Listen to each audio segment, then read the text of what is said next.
a Thursday on the Hoffman Show on the Team 980. Always live as well on the free Odyssey app. Streaming live on YouTube too at the Team 980. Headphones are untangled. Mics are hot. Anthony's locked in. Look very, very dapperly dressed in your polo, sir. Thank you, sir. And we got more NFL around the NFL breaking news to get to get off the start here. Just plenty of stuff happening all around the league. We'll talk about it throughout the show. Lennell's going to pop in at 4:30, so fasten your seatbelts. No Throwdown Thursday today on the Russell Show because I think Lennell was in for Chinn earlier. And you just fasten in that seatbelt because you never know what's going to come out of that young man's mouth. It's kind of the fun of it. I'm looking forward to it. It's kind of how the youngest in charge movement goes. It's a very silly name for a movement because it moves like no one is in charge. Just wherever the vibes go. Lennell will be here at 4:30. But we do start going for, the third straight day, Anthony? Something like that, yeah. I think going around the NFL because there's so much news to catch up on. And a couple of names that are worth tracking for the Commanders. The newest, most breakingest of the news. In fact, this is so fresh, Anthony. I think it deserves breaking news. Oh, snap, news is broken. Breaking news. Trey Hendrickson's been given permission to seek a trade. And this is fairly stunning because there is nobody. And you know how Chris Berman used to always say, there's nobody that circles the wagons like the Buffalo Bills. There's nobody that denies a trade request like the Cincinnati Bengals. They ignored Jamar Chase. They ignored T. Higgins. They ignored Hendrickson last year. They've ignored plenty of other guys over the course, going back to like Carson Palmer back in the day. Took him like multiple years to finally get out of there. Like it is, they'll just put their heads down and keep trucking along. Oh, you want just rolling on down. But today, with the reality bearing down on them, that they have chosen the most expensive paths for their two receivers, who their quarterback very much wants back, in Jamar Chase and T. Higgins. They've decided that Trey Hendrickson is going to be the odd man out. And so Hendrickson is now available for trade. And I feel like every time someone like this becomes available, I should just put out a post that's like, yes, no, maybe. In terms of Commanders' interest. I think Keim did that at one point. He would just be like, no, maybe, yes, no. This is a maybe for me. Positionally, contractually, I'm okay with it. It just depends on the draft capital. You've given up your fifth for Deebo. I don't want to give up. I don't want to do what the Bears are doing. Where the Bears, and maybe the Bears have a little bit more draft capital. I haven't looked at their stack of picks to know whether they actually are doing something dumb or not. But like the Bears have now given up a sixth and a fourth to get their guards, and they haven't made long-term commitments, at least to Tooney, who's just got 1 year remaining on his deal. You have to have some draft picks. You have to give yourself some runway, something we're going to talk about a little bit later in the show. But if you're telling me I can do next year's fourth, like I don't mind the price theoretically of a fourth for Trey Hendrickson, right? I just don't want to give up this year's fourth and go from the middle of the third round where I have Miami's pick from the Jahan trade that circled through Philly to the sixth round without having a pick. So if you can tell me I can do next year's fourth for Trey Hendrickson and pay him $20-something million, low 20s million dollars for 2 years, considering he led the NFL in sacks last year, I'm not opposed to that.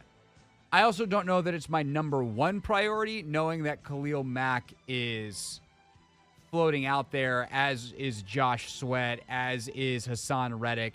Like, there's enough guys that are intriguing out there that even though Trey Hendrickson might be a little better than those guys, and I really like the fit personality-wise, and I think he's a really, really talented football player who makes them better instantly, I don't know that's the best use of their resources to go get Trey Hendrickson. But it's not a no, that's for sure.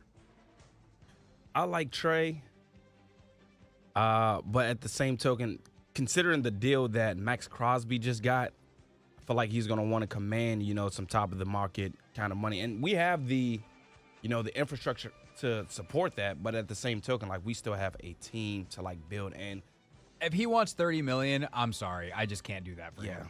Like, he's not the run player that Myles Garrett is, or he's not young enough in Max Crosby's case that eventually he's going to be the fourth, fifth highest paid defensive guy by the time that deal ends, kind of thing. Like, there's no Trey Hendrickson on the wrong side of 30. And boy, does that phrase hurt to say now for me in my life as I sit here as a 35-year-old. But so I have empathy on that. Try not to say it crudely, but like the reality is in the NFL, when you're on my side of 30, Anthony, it's not great for your ability to get big contracts, and especially long-term contracts. And so, again, if he wants low 20s and multi-year, I'm willing to do even a 3-year deal with basically no money guaranteed in the third year. Yeah. But 2 years of pretty guaranteed money. I'm willing to do that for the dude who led the NFL in sacks last season. Yeah, for sure. But high 20s, low 30s, and maybe it's worth it for a team like New England who just has money to burn, or another team. But I don't think for Washington I'm interested in that. Yeah. I'd rather take my flyer on like Hassan Reddick, who 2 years ago was insane, and then last year got stuck with the Jets in a contract dispute. And you know, I was joking with Logan on Take Command. I was like, Logan was like, I don't know, like you didn't play last year. That always worries me. And I'm like, honestly, sign of respect. If you got into the Jets building and looked around and went, this is bad, I'm not doing this, that shows me you're an intelligent person, because boy, were the Jets a dumpster fire last year. Other news today, Joey Bosa, this one actually went down last night. Joey Bosa released by the Chargers. He was a Pro Bowler last year. Like, Joey Bosa's still a good football player. I just don't know that he's someone that I want to invest any serious money in, because both he and his brother have had a bunch of injury stuff the last couple of years. And, you know, I hate to be like, I'm going to use his brother against him, but like, it does tell me something about the durability of the genetics here. It's a data point that we don't have on most other players, but I think that the decline, he's up there in age, depending on what he wants. I'm not too keen on Joey Bosa. I am still, again, Hassan Reddick is very interesting to me because of the upside. Josh Sweat is interesting to me. Khalil Mack is exceptionally interesting to me on a 1-year deal. And then obviously we'll see what they can do in the draft, because I do think that there's it's a decent edge class. There's not studs necessarily, but there are a bunch of guys that you're like, oh, that guy could be pretty good. And we'll see. But there's also guys like DeMarcus Lawrence out there who's got the familiarity with DQ. So there's some level of depth to this edge class. I just don't know if the needle mover is necessarily there. And we'll see if someone, you know, who becomes a needle mover winds up falling to them at 29. Feels unlikely, but stranger things have happened. Continuing on down the list of transactions, those are some of the goings. Some of the guys that are staying put, including in Washington. We finally have our first Commanders re-sign of the offseason, Anthony. Finally, man. Did you have money on Zane Gonzalez being the first guy back in? No, I did not. No, I didn't have money on anybody. But had I put up money on it, it wouldn't have been Zane Gonzalez. But they're going to bring back the kicker, who was their backup last year, and then Austin Seibert went sideways, and then they ultimately elevate Gonzalez. He has a couple big misses, but also a bunch of really big kicks, including in the playoffs. And here's the thing. I could see them drafting a kicker in the 7th round or bringing in a UDFA. Like, I would be stunned if he does not have a rookie to compete with him in training camp / in the offseason. But if Zane Gonzalez is your floor as a kicker, and I don't say knows your system, he's a kicker, but like he knows your locker room, he knows your people, there's a lot worse you can do than Zane Gonzalez. So, congrats, Zane. Got anything else on the kicker, Anthony? Glad he's back. All right. And then last but not least, here as we dot around the NFL and get you the latest news, the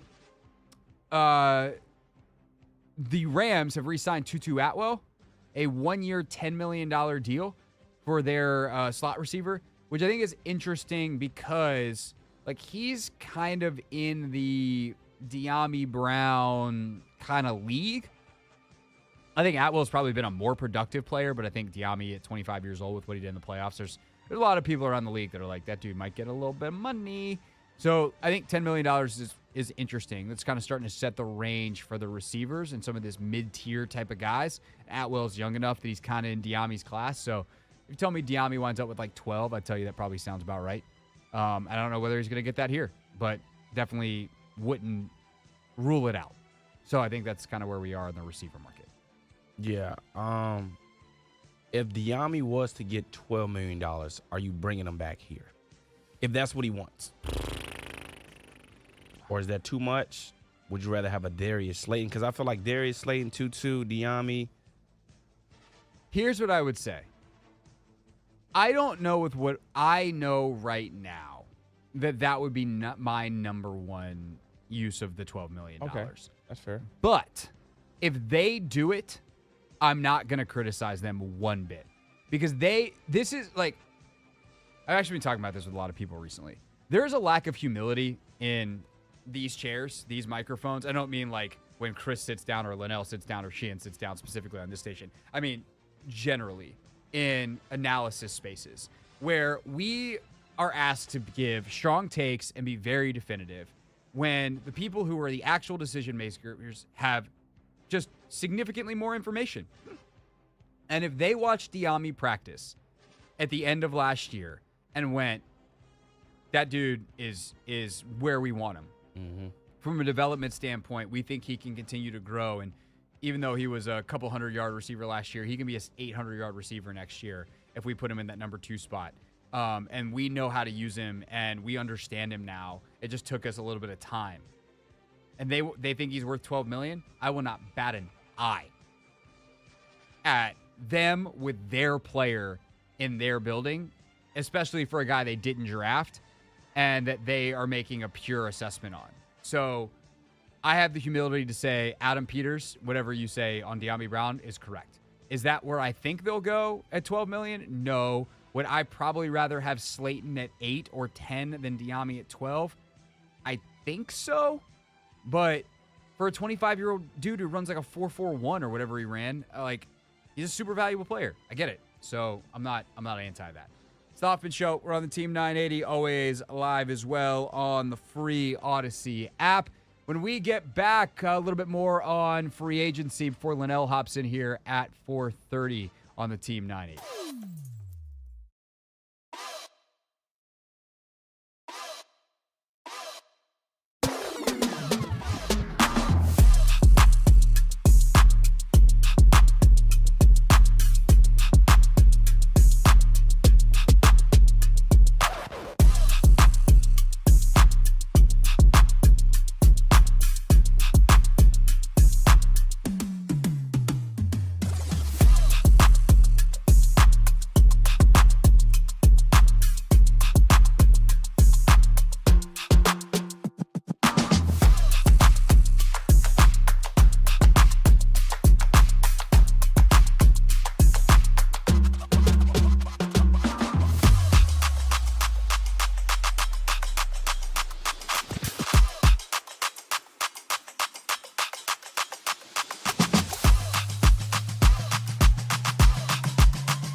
It's the Hoffman Show. We're on the Team 980, always live as well on the free Odyssey app. And in the commercial break, we got even more. Breaking news. Oh, snap. News is broken. Breaking news. The Houston Texans have made a trade in their division to acquire a player that we thought was getting released because that was the plan, except for the Texans called up the Jags and said, hey, what about instead of releasing Christian Kirk, you trade him to us? And apparently the Jags said, tell us more. And they said, we'll give you a 7th-round pick. And the Jags said, okay. And that's that. Diana Rossini, the first to report for The Athletic, that the Texans are finalizing a trade to acquire Christian Kirk from the Jags. It's a 2026 7th-round pick that originally belonged to the Rams, that from Adam Schefter. So that's where we're at. Actually, sorry, that's also from Diana. She got that detail first. So Jags were planning on cutting Kirk. They will now get back a 2026 7th-round pick from the Texans per source. Obviously, I think the first thing that happens here in D.C. is you go, well, shoot. If I had known that's what it was going to take, would you have rather had Kirk or Deebo? And I'm just going to be totally honest with you guys. I think that on a very limited level, depending on the medical for Kirk, I'd probably rather just have Kirk than Deebo for that price for a future 7th compared to a now 5th. Then again, your now 5th isn't going to get much later unless you're in the Super Bowl. So maybe now 5th is not too bad. But the upside for Deebo is higher. So I also am okay taking this risk. I know that Cliff loves Christian Kirk. He's one of his favorite people, nevertheless one of his favorite players. He's a slot guy that's got some movability inside, outside. He's got some juice down the field. And there's a lot of stuff that I think is really appealing about Christian Kirk as a football player. And if that was an option for Washington, had they traded for Christian Kirk instead of Deebo, I would have been just as excited as I am about Deebo. The thing about Deebo Samuel is, though, he is an easy button in their offense that they did not have last year. It's an ability for Jaden to throw a screen and get a handoff, and for it to be a much bigger play potential than basically anyone they had at any point last year. Diami did a nice job. OZ did a nice job. Deebo can do a great job because even in his down year, which 24 was a down year, in part because he was battling pneumonia and then battling the repercussions of coming back from pneumonia, he still would have had more yardage than anyone else on their team and more catches than anyone else on their team outside of Terry McLaurin. His yak numbers were still good enough that he was the 12th best yak guy in the entire league. Yak is in yards after catch. So there's a reason, even though they actually cost around the same, I do believe that Kirk will count for Houston at 15, almost 16 million. Because he's got a $24 million cap hit, $7 million, it's going to be close to $17 million. Because $24 million cap hit listed, and it's about $7.8 million in signing bonus money. So they're right around the same number, because the signing bonus number will not count for Houston. That was 24 number was his number in Jacksonville. And so about the same number, compensation heavier for Deebo than it is for Kirk. He is coming off the collarbone. Deebo's coming off of the pneumonia and a couple of other nicks and knacks last season. But I do think that the upside is higher for Deebo Samuel. And the things you can ask him to do in the offense from the running back standpoint, from the jet sweep standpoint, from a screen running standpoint, that stuff is all really, really high level for Deebo Samuel and a higher level than Christian Kirk. Down the field, route running, hey, we want a guy that can maybe beat a little bit of man coverage on third down. That stuff's higher for Kirk. There's different players, even if they line up in the same spot. And so if you have strong feelings one way or the other, okay. But this is one of those where I just trust Adam Peters was certainly aware that Christian Kirk was going to become available and certainly could have called Jacksonville and been like, hey, what about we give you a something? And for whatever reason, they decided to go the Deebo route. Obviously, Adam knows Deebo very well. Cliff knows Kirk very well. and they ultimately decide to go the Deebo route. But that is the breaking news just a few moments ago. Christian Kirk headed to Houston, which they desperately needed help at receiver after all their dudes got hurt last year. And so Kirk will presumably take on the Tank Dell role as Dell recovers from that nasty knee injury he suffered on Christmas in Kansas City. All right, that is the latest breaking news. When we get back, Lennell pops in here to talk about what is next in free agency for the Commanders. It's a football therapy Thursday, so he will kick his feet up on the couch and let it rip next.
It's the Hoffman Show. We're on the team at 980, always live as well on the free Odyssey app, streaming live on YouTube too at the team 980, where you see Lennell Willingham is in studio with us. What's up? What up, Hoffmeisters?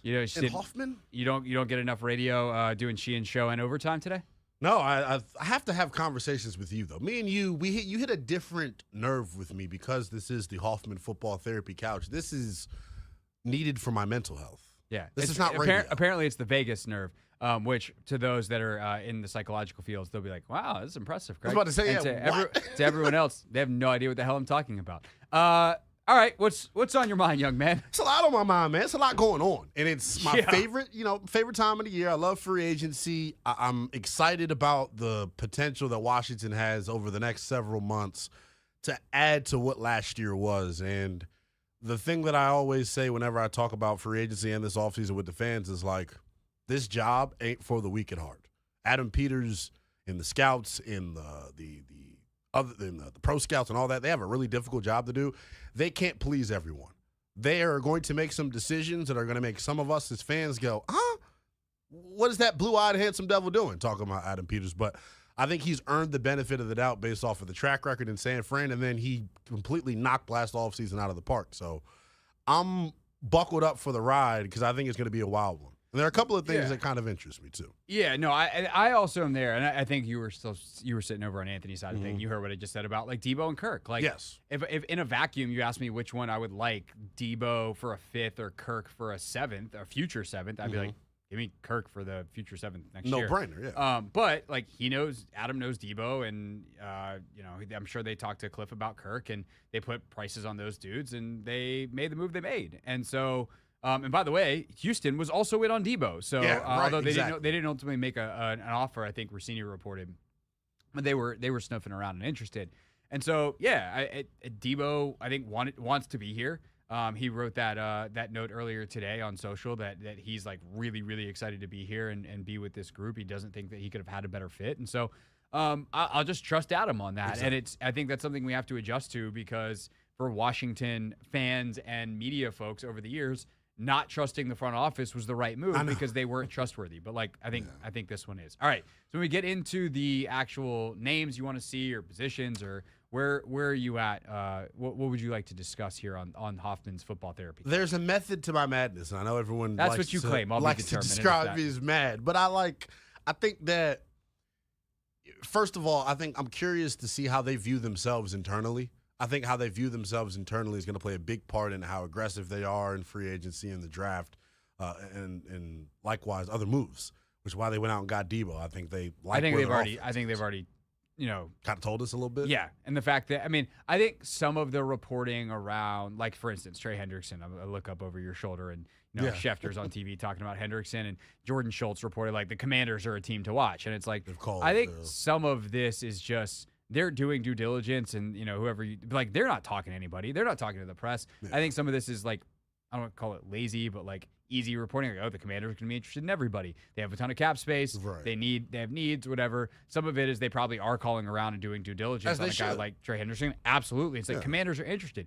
Yeah, interested. But there's got to be mutual interest in at the right price. Like, I am interested in going to insert very expensive restaurant here, but like right.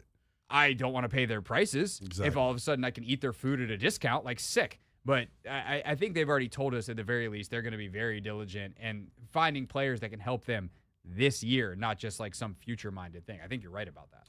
Yeah, and I think I do expect them to be aggressive, but like their version of aggressive and other teams' version of aggressive, I think are going to look very different. I think of like the 28 UFAs that they got. I'm probably bringing back 14 to 15 of those guys. How much cap do you have after that? This is one thing I wanted to ask you. Specific to the football therapy couch, and I haven't said this anywhere, so internet beware. Back up, everybody. Are you prepared? I look at Javon Holland in the safety market and what he can potentially garner on the open market. I think he's talking about $17 million per potentially for him. Are you worried about Washington getting outpriced for Jeremy Chinn, or do you think the lack of ball production for Chinn drops his price down? And I look at the assistant DB's coach Simmons, as like the reason he's here, and he's still here. So I think he signed here for a reason. He wants to be here long term, I would think. But I don't know. So money talks. I would say no, I'm not that concerned on two fronts. One, they shouldn't get outbid for anybody because they have got the bread. space. Yeah. So that's thing one. Thing two, I don't know. Like, let's say they lose out on Chinn and then like Tafunga winds up coming here, right? That's one of those moves where I said we're not going to like everything. That would tick me off a little bit. And when I say that, I'm not saying Adamar. It's not any type of anger. Tick me off is probably the wrong phrase to use. I'm just saying I look at Chinn as like, he is your foundation. He's a part of like your core. if you were putting together like a Right, a but like montage, Tafunga was an All-Pro like 3 years ago. the injury history just concerns me. The But I injury guess history for Chinn coming into last year was also bad. Like this is yes, dudes don't get to free agency without some kind of question mark. Because Yes. if they were great, Totally agree. Unless they're the Cincinnati Bengals free agent because they don't know how to manage contracts, then there's going to be a flaw of some kind that makes the team go, maybe it's not worth the risk for us. I would also say on Chinn though, like if they wind up losing out on him, it's not the end of the world. Although I'd much prefer to keep him, and Yes. they have the space. But the last part is I don't know how the league sees him because like Greg Rosenthal of NFL.com on his list had Chinn way lower than I thought he would. on like be. the top available free Top agents. 100. Like he's down in the. I think I wanted to say he's down like the 60s. Same Like- for ESPN's list too. I've Like been scrolling he's through their hunter. way under where I thought he would be. Yeah. So yeah, How quickly they forget about you, huh? His rookie year, he was on fire, bro. He was. We thought he was going to take Chase out for the defensive rookie of the year. Like He was, and then you get hurt for a bunch of years. You have I think a rough start maybe in the eyes of some people. I think once you watch the tape, it's not as bad as people thought. But he was really good last year. Like I said for many weeks in a row, like I would have had a contract extension waiting in his locker. he's probably in his agency probably knows how well he was playing too. So But the thing is, the league will tell you what you're worth, and he is a very specific type of player. He's not for everyone, and so that's going to limit his market. So, long story short, no, I'm not overly concerned about it. well, if you're not robust concerned about it, I'm not concerned. Jeremy about it. Chin market. I've been wrong before, and we'll be wrong again. But For hopefully, sure, hopefully for not sure. on But this your one. batting average is pretty darn good. That's why we keep you around, brother. You're damn good at it. The other thing that I wanted to toss around with you is how you attack defensive end, because I think everyone, even the fans, are in on this. And shout out to you all as fans, because I consistently attack our fan base and call you guys one of the most non-football knowing fan groups in the NFL. I joke around when I say that, obviously. But You probably shouldn't make that joke too much. I know. Just Well, a little professional advice from media. That's what the therapy couch is for. Winkety wink wink. But no, defensive end, I think everyone to a man understands that like that's probably position number one. That's got to be addressed this offseason in a major way. How do they choose to go about addressing it? I know Trey Hendrickson, it's perfect that he's now being made available. His price would be interesting to me in terms of how much draft capital you got to give up. He's got a fat contract extension that's going to have to come along with him as well. You don't make a trade, I think we all know this, without having the contract already in place. That being said, like if you had to choose between giving up draft capital and paying Trey Hendrickson or just going out and paying Josh Sweat, which Dan Graziano of ESPN projects that Washington gets Josh Sweat. Let me pull up the number here real quick. 3 years, $60 million, $40 million guaranteed. Done. I would rather that's the do move that I want. Like Hendrickson is really good. Mm-hmm. He is a genuine one pass rusher, which is hard. I don't know that Sweat is. Yeah, Like I like Sweat versus the run. I think Sweat's a good player. Sweat has also played on one of the best defensive lines in football for his entire career. Yeah. So like, what does that look like when he leaves? I don't know. Neither does anyone else. It's pure projection. That's why you have to have good pro scouts and have an idea of how you're going to use a guy and all that kind of stuff. Hendrickson, like he's played on good lines, he's played on bad lines, and he led the NFL in sacks last season. Yeah, But he's on the wrong side of 30.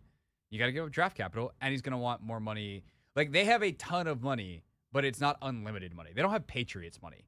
good comparison. Yes, Right, like the Patriots have I think it's like 130 million. Like Yeah. they have no players. But knowing the way Josh Harris loves football and like is invested in this thing, I think they can work some cap finagles where he just pays out of pocket for some there's guys. definitely some, and you can move money around and have void years, and like this is why the Jaden rookie contract thing is really important. Is it gives you some financial flexibility cap wise, not just this year, but if you want to move money around over the next couple of years, right? You sign a guy to a 2-year deal. I think you're allowed to tack a max of 3 void years on, and so what that does is it takes the signing bonus money and it prorates it out. Instead of, let's say it's a 2-year deal, it prorates it out over 5.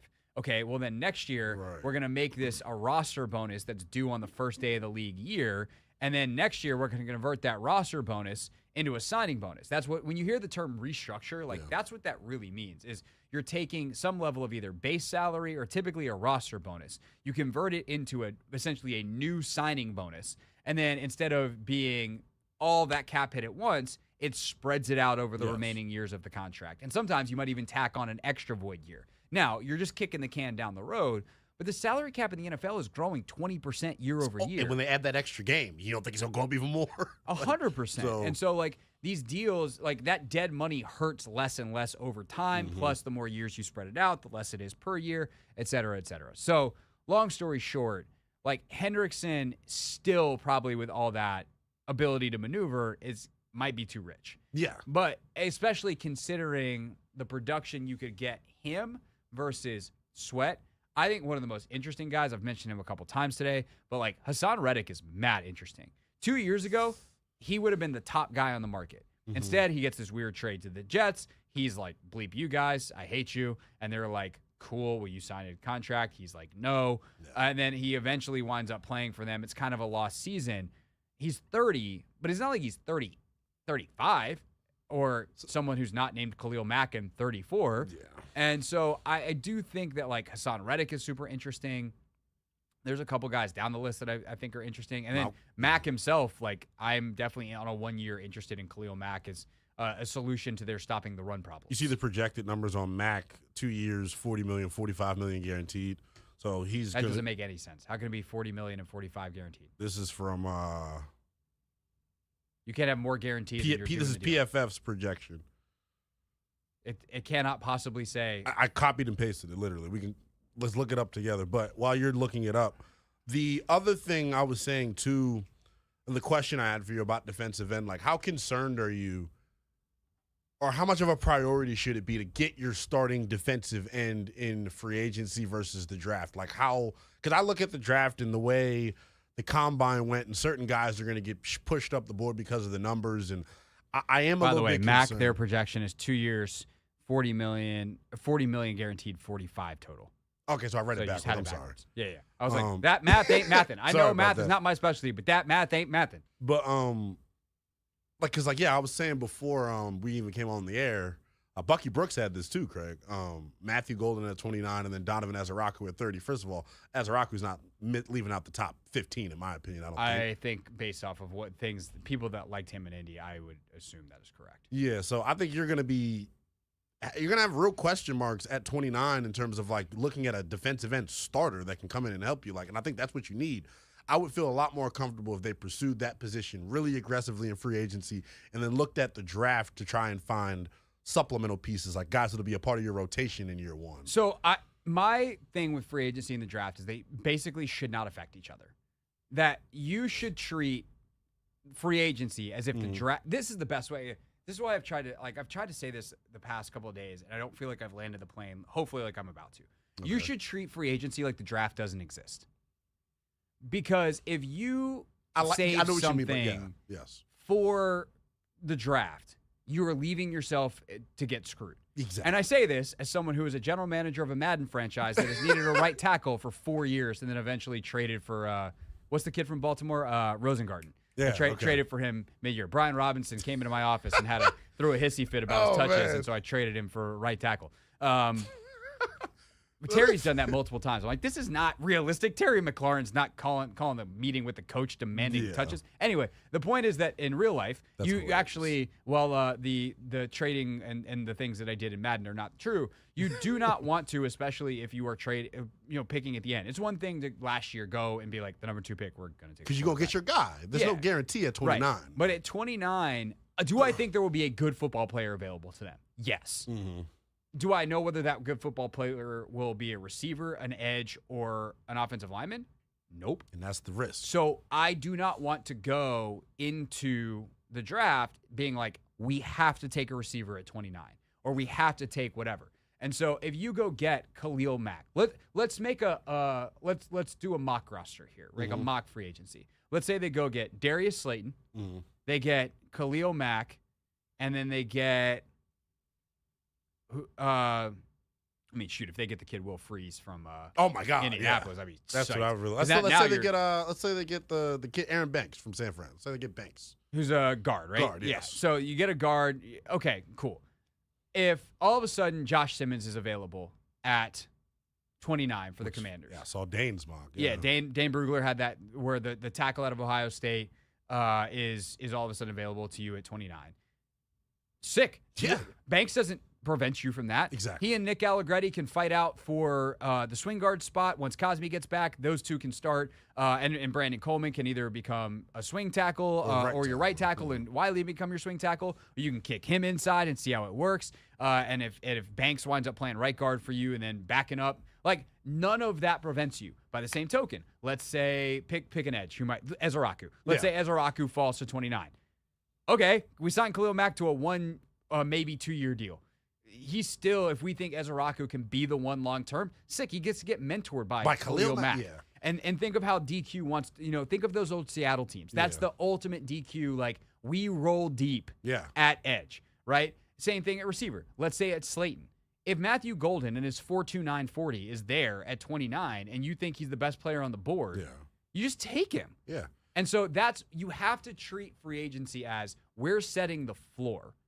And especially in the current modern version of free agency where top-tier players don't get to – Christian Kirk just didn't get to the market. Yeah, because people were scared of it. Right. And so if that's the case, you cannot go into you have to fill all your holes in free agency with at least something that you're good with for the year. Because you might not get it in the draft. And you might not get it in the draft. I think you landed the plane perfectly, by the way, brother. What you said the first line was you should treat free agency like the draft doesn't exist. That's what I've been trying to say for 4 days. That is it right there. Like, that's the period goes right there. So you'll hear me say that tonight between 6:30 to 10 over on 106.7 The Fan, because it's real, though. And I think you hit it right on the head. Like, those two examples that you used were great, too, because, first of all, like, Ezeraku probably not going to get there, but, like, if there's someone that they like at edge. Sure, but there's enough dudes. Does it influence the thought process, though? Because if you've got – if you really went hard on a position in free agency, but your long-term answer is available in the draft, do you take him with your richest pick? This is what best player available means. But, like, when you build your board, you also, like, it's not – so you give guys grades, right? Like, and this was the thing last year. Buckets like, last year's tiers. actually – right, they're in tiers. Yeah. And so last year – there was one player that when they got back on the board at, 34 that they took Newton? I think it was the pick. Yeah. There's one player that they have a first-round grade on, and it was Johnny Newton, so they took him. Now, if Newton had gone the pick prior, and they've got 5 players with second-round grades left on the board, or 12 or 20, that's when that's when one, you've got them ranked over each other. That is the process that you go through. That way you're not doing it in the draft room. But also part of that is, okay, now need and positionally is the second thing. If there really are 2 players that are tied, and now let's say one's an offensive tackle and one's an edge, like that becomes a hard discussion. But like that's the discussion you practically have had. That's why you have all these scouting meetings with first-year college scouts. You cross-reference with your pro scouts. Your coaches get involved in the process. And ultimately it's Adam who sets the board. And like, it's a shame that no one's doing the offseason Hard Knocks again. But we saw. Well, you saw why. Yeah. Joe Shane had like a private board in his office that was like ultimately the team board. But it really was kind of like he's the one who's taking in all the information. And that is the general manager job, is take in all the information and say, like, the best thing for our team is this. And like maybe you let DQ, if you're Adam, see your board. And like you guys work on, be like, positionally, like, and maybe DQ's got a strong take on a player from a scouting perspective, but probably more so you're like, hey, man, I like these 2 guys pretty equally. If both of them are up, and I feel like we kind of equally need an offensive lineman and an edge, which one do you want to go with? And DQ might be like, I want the edge. Like, okay, I want to roll deep to that position. That's going to help us more. And you go there. And that's going to be set after you get the free agents done. Right. And so does it affect it? Of course, but veteran contracts are not that long, right? And especially these veterans because they're old, right? 2 years. Are you gonna if you think that your future like number 1 pass rusher is there at 29? Are you really gonna let the fact that you signed Khalil Mack to a 1+1 deal turn you away from that? Probably not. Hell no. Exactly. Hell no. All right, what else you got coming up on Overtime tonight? A lot, man. We're getting to the young Wizards. They looked really good last night. There are people freaking out online that Bilal Coulibaly looks further behind than the 3 rookies they drafted offensively. Guess what? He's the best defender out of them all around, too. So his ceiling should probably be all defense. Hopefully he turns into like a 15, 16 point per game score. But Wizards fans need to chill out a little bit. Also want to talk about the NCAA March Madness coming up. Terps with a big win last night. Joe Lenardi's got them as a 4 seed. So we'll go all around the Beltway. It was an exciting night last night, man. It was. And by the way, speaking of men's college basketball and the tournament, it does feel like this year, like the buzz is just not there. Which, like, Yeah, I agree. It has been a little quiet the last couple of years, but college basketball hasn't had the star power. Yeah. This year they've got the star power. all and over there's the place. Still no buzz. Yeah. Jerry Brewer wrote a column about that in the Washington Post, and Jerry is going to join us next to discuss.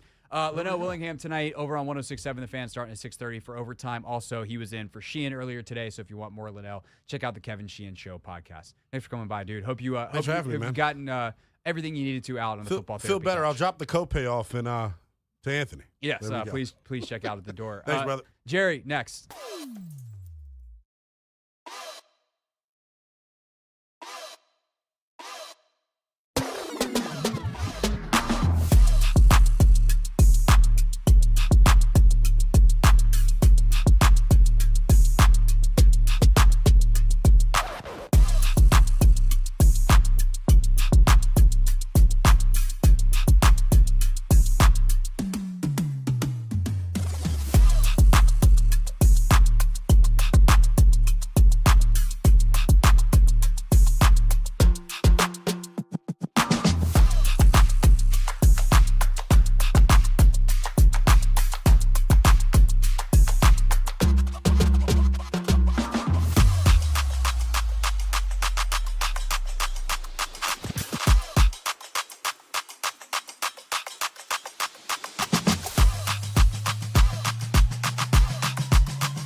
It's the Hoffman Show. We're on the Team 980. We are always live as well on the free Odyssey app, streaming live on YouTube too at the Team 980. Never read the comments, where we read the comments coming up at 5:30. But right now it is time for Not My Beat.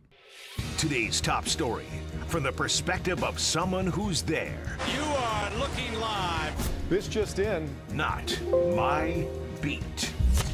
Our pleasure to welcome back to the show our friend Washington Post columnist Jerry Brewer. Jerry, how we doing? If I was your friend, you wouldn't have brought me in on no Harry Styles. Oh, hold on now. We're gonna take that up with the proper person. Anthony, what do you have to say for yourself? I mean, I guess I could have chose a better opener, one that didn't have a musical element behind it. Yeah, and then you could have asked Jerry. I mean, when Justin Champagny was on the show the other day, you asked him what he wanted. Jerry's been in the game longer than Justin Champagny. Jerry, I apologize, Jerry. As far as I know, Jerry, you didn't just sign a new 4-year deal with the Wizards, but it's still entitled to a music choice. My bad. My winning percentage for my team might be a little higher, though. That's not very hard, Jerry. Congrats to Justin, though. Jerry wrote a great column in the Washington Post on something that we actually talked about at the end of Not My Beat yesterday with Chris Naki, which is that it feels like there should be more buzz about the NCAA men's college basketball season in general. Nevertheless, as we get towards the end of February, here in early March, and the NCAA tournament is around the corner. Because unlike the last couple of years where the sea changes in college basketball and a lot of international stars being the top picks in the draft, all that kind of stuff, like there's a reason why some of the buzz has been down in college basketball. But this year, like Cooper Flagg and these guys that are going to be superstars in the NBA are playing for top flight programs, and there still doesn't seem to be any buzz. Jerry, as you reported for this column and formulated your opinion, why do you think that is? A lot of factors. I think that some of the traditional elements for why we love college basketball, college sports in general, have changed. You don't even know if you get to play your rival anymore because of realignment. Obviously, like players, even non-star players, are so year to year. We talk about guys leaving after 1 or 2 years, but now they're transferring after 1 or 2 years.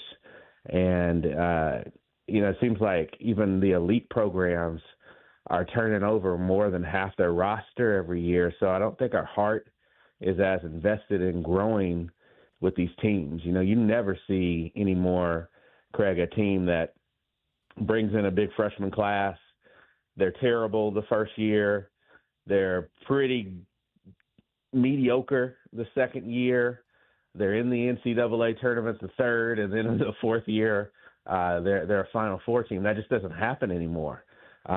Everything is so year to year. So you combine that with the fact that like our sports calendar is just so congested, not just because of the sprawl of football, but because of just how there are so many things that garner interest and attention now. I'm talking off seasons, free agency, trade deadlines, all of these things that are competition in its own for just conversation. The people who love college basketball, men's college basketball we're talking about in this case, still love it. And like you can go to certain provinces and just little areas that are college basketball havens, and they think that's the only thing on the planet. Lexington, Kentucky, Lawrence, Kansas, et cetera, but it's just not spreading to everyone else until the NCAA tournament. And I think there's just a whole lot of rethinking that they have to do and understanding that their place of cultural resonance is not the same as it used to be. And you have a choice here. You can either continue on with your diehards and your people who just love the NCAA tournament, or you can make some structural changes, try some different things so that you don't become like baseball, which like baseball almost intentionally baseball with its own negligence made itself more of a niche sport than it should be. I don't want to see the same thing happen to men's college basketball, but I fear we're 5, 6, maybe 10 years already into that era. Jerry Brewer, columnist of the Washington Post, with us here on the Hoffman Show. See, for me, Jerry, I used to be a huge college basketball fan, and I feel like a huge part of my distance from the sport is, one, professionally, I just got to a market here in D.C. where it's not as big of a thing, and the professional sports drive it, and so my time is spent on those. But also, as I got older, I just didn't care as much. I wasn't as connected. And when you're in college or you're fresh out of it, and you're watching guys that you may have had a class with, or whatever, like it's just different when you're younger. And now that I got older, I was like, oh, is this for everyone, or is like the actual sport changing? When you look at it in terms of these diehard towns or the people that still do like college basketball, do you think that the demographics of who the college basketball fan actually is has changed as much as the structures of the sport itself, or is it really more of the structural stuff? I think it's a combination of both. But I think you bring up an interesting point. I mean, I'm born in Tennessee, raised in Kentucky from the age of 3, and no pro teams, and college is everything. You know, you think about it first, second, third, and fourth, and then you think about the NFL. And most places aren't like that. And I'm not sure that there's a lot that college sports can do in that sense. If we're talking about major cities generating most of the buzz, right? Like, it feels like college sports interest, if it's not college football, college sports interests are more college towns to rural areas.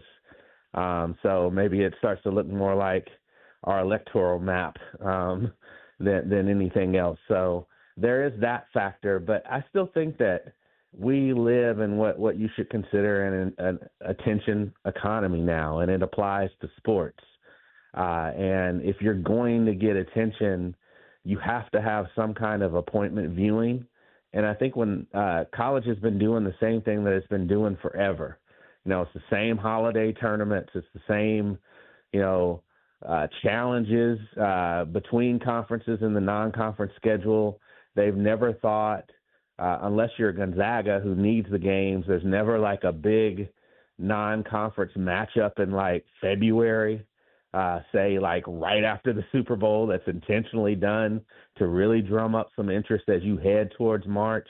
They don't think about those kinds of things. They don't think about what can they do in the off season to make it feel like its own basketball version of like spring football. Like, could you have,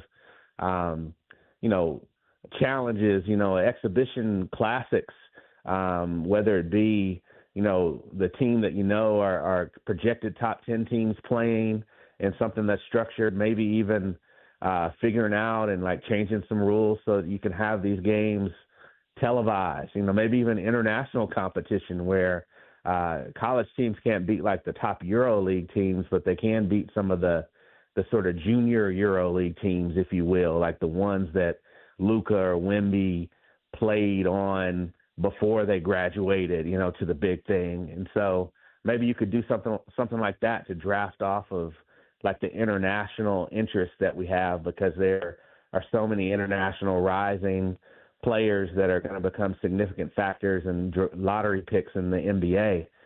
Can't you like draft off of that a little bit during the off season in college? Like, whatever you got to do to drum up hype and drum up interest, you got to have that Four Nations type of approach that hockey use. I think that's a good sort of prototype for things that you can try, even if they're just one-offs, to drum up some interest at a time when people really aren't interested in anything in sports, and you could capture their imagination.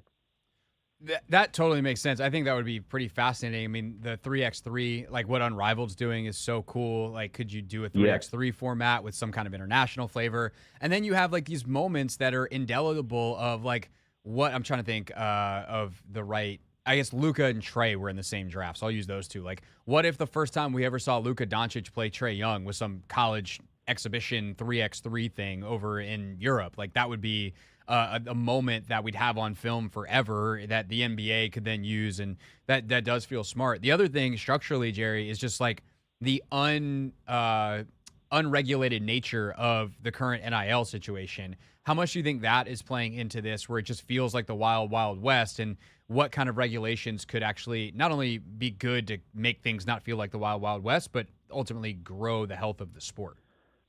Yeah, I mean, it's a turnoff for fans, even for fans who think that athletes should get more than just the cost of attendance in college. It's a turnoff, especially, and I don't understand why they wanted to shoot themselves in the foot by having these loosening of transfer rules at the same time as NIL, because people are just poaching players. And the best teams, like look at the Auburn team, Craig. Auburn is really good, right? Bruce Pearl is a good coach. They are a dominant number one to have only 2 losses in a league that's as historically good as the SEC. The average age of their starting 5 is 23.2. So they have very intentionally taken the guys who are going to be fifth-year seniors, or some of the ones who have maybe even a little more eligibility lingering from our COVID times when they had those COVID exemptions. And every team wants to do that, right? Like Rick Pitino said recently, in order to keep things going at St. John's, like he doesn't need high school players. He needs to go out and hit the transfer portal and get some veterans who can take the scouting report and learn how to win. He doesn't want to have to go through the couple of years because he doesn't have a couple of years. Those guys are going to be gone. And so they'd rather turn over their entire roster than have something that you can grow with. There's no journey there. And I think that's how NIL affects this style of play and the tradition of following sports, because literally you can have Hunter Dickinson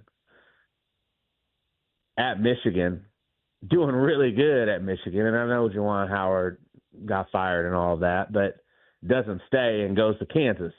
And then he stays for 5 years. And as good as Hunter Dickinson has been, you know, his last year now at Kansas has been the worst year of his college career. They're like massively underachieving. And what's Kansas going to do at the end of this year? Get rid of everybody and bring in guys that fit Bill Self. And so one of the most wonderful things about college sports, that college basketball, that we need to talk about is just how deep it is and how different the styles of play are, and how good, as we find out during the NCAA tournament, some of these mid-major schools are. And what happens now is everybody just borrows from all the talent from places that could be upsetting to try to make their teams a little bit better. And I think over the long term, I think we're going to see less and less teams like Yale or Old Dominion or VCU or whoever having upsets, because they're going to be essentially having low level and maybe even overlooked Division II talent to make up for the fact that the big schools are poaching all of the players from year to year and offering them way more money than my alma mater, Western Kentucky, could ever dream of paying a kid. Yeah, no, the way it's set up right now, just it doesn't feel right for the sport. And based on what anybody loves about it. And that fundamental difference is something that the NCAA has just completely failed to wrestle with, which is why I appreciate the column and appreciate the thoughtfulness here from Jerry Brewer, Washington Post columnist. We will get to Deebo Samuel in a second, because you also wrote on Deebo. But last thing I want to ask you about on this basketball front is this dip on the men's game interest has coincided with the best stretch run that women's college basketball has ever had. And while certainly Caitlin Clark was an accelerant, kerosene on a fire, whatever you want to call her, it has kept burning. This year, ESPN has had more games with over 500,000 viewers than they did all of last year when Clark was at Iowa at the peak of her Iowa college basketball fame. So she might have opened the door, but there's a bunch of folks running through it. Why do you think the women's game has been able to accelerate and excel at the way it has, technically under the same college structure? It's mission based. You know, they're really trying to grow the game, so they make decisions based on trying to grow the game. It's something new for a large majority of this viewership. I don't know why it took them so long to catch on, but they're finally catching on. There is just this remarkable collection of talent coming back to back to back. I mean, when you're able to go from Caitlin Clark, and then the year after Caitlin Clark, you still have Paige Beckers, Juju Watkins, Hannah Hidalgo, so on and so forth. The match that she lit, it's a flame that's not extinguishing, because now that the hype is there, while you don't have Caitlin like blowing everything up, like people who were paying attention to the product are still looking and saying, man, this is pretty good. I'm gonna hang on. And then just the last thing, Craig, is the coaches give you the games that you want. Yes. When Texas knows they're going to be good, they're going to play a robust schedule. UConn isn't in a quote-unquote major football conference, but UConn goes, and UConn, which has been the standard for 30 years, they play a good collection of the games that people want to see. Notre Dame knew that they were going to be good. What do? I mean, they go out and they go to L.A. And play USC early in the season and beat USC and really set themselves up on the hype train. South Carolina, the current standard. Dawn Staley will play anybody, anytime, anywhere, even though she's playing an SEC schedule. Most coaches in men college basketball who still do their scheduling, along with their ADs, they still duck and they still focus mostly on, I got to play 18 to 20 games in my big conference. I don't want to play anybody, and I definitely don't want to go anywhere if we have to play anybody in the non-conference. You got to cut that crap out if you really want to give people what they want to see and have them buzzing. That totally makes sense, and it's good for the players too, because like once they get to the pros, I mean, we can make all the Wizards jokes we want to. We did earlier, but like there are no nights off in the NBA or in the WNBA, and so preparing the players for that kind of schedule also seems like a good thing for the actual players. And if you're one of those best teams, you're going to make the tournament anyway. Might as well be as good as you can when you get there and not worry as much about the seeding. Jerry Brewer, Washington Post, with us here on the Hoffman Show. Jerry, to wrap up here, you also wrote on Deebo Samuel and the acquisition by the Commanders in the days after they made the trade with San Francisco. You called it a shrewd bet for the relentless Commanders. Why did you think that's the proper framing? What did you like about this move? Yeah, I understand that Deebo is almost 30 and is a declining player based on his numbers from his peak year in 2021. That's not what you need on this team. You need someone who helps to continue to fortify your identity. You already have a number one wide receiver in Terry McLaurin. And as I wrote in the column, I believe Terry McLaurin has at least one, if not multiple, 100-catch, 1,500-yard, 10-touchdown seasons in him. And so having a stronger number two receiver, I think, helps there. I think it helps Jaden Daniels to have a guy that you can get the ball to in a variety of ways. Their run game is already interesting and intricate, and you have to account for a lot with the power running of Brian Robinson, the ability to just scoot of Jaden Daniels, all of the secondary backs and the interesting skill sets that they bring to the table. Now you add Deebo, and you can hand the ball off to Deebo. You can line him up in the backfield, and they don't know whether you're going to run or you're going to, pass it to him out of the backfield and pass it to him as a wide receiver, not a running back. There's a diversity of routes that he can run out of that formation versus like what the average tailback could run. So there's a lot of like things that you can do. I like that you gave up a 5th-round pick because it's essentially a rental. And if things go well, you have the option to extend that, probably at a reasonable price for a number two receiver. And I thought it was just a smart use of the resources that they have, not going too far, right? Like trading draft capital and paying a top-of-the-market contract for a guy like T. Higgins is going too far, especially when you know that you're going to have to re-up Terry McLaurin again. Based on what he's done and based on his contract situation. You have to do that really soon. So I think it's just a good it doesn't preclude you from doing the other big stuff that you need to do, especially on defense, especially with your pass rush.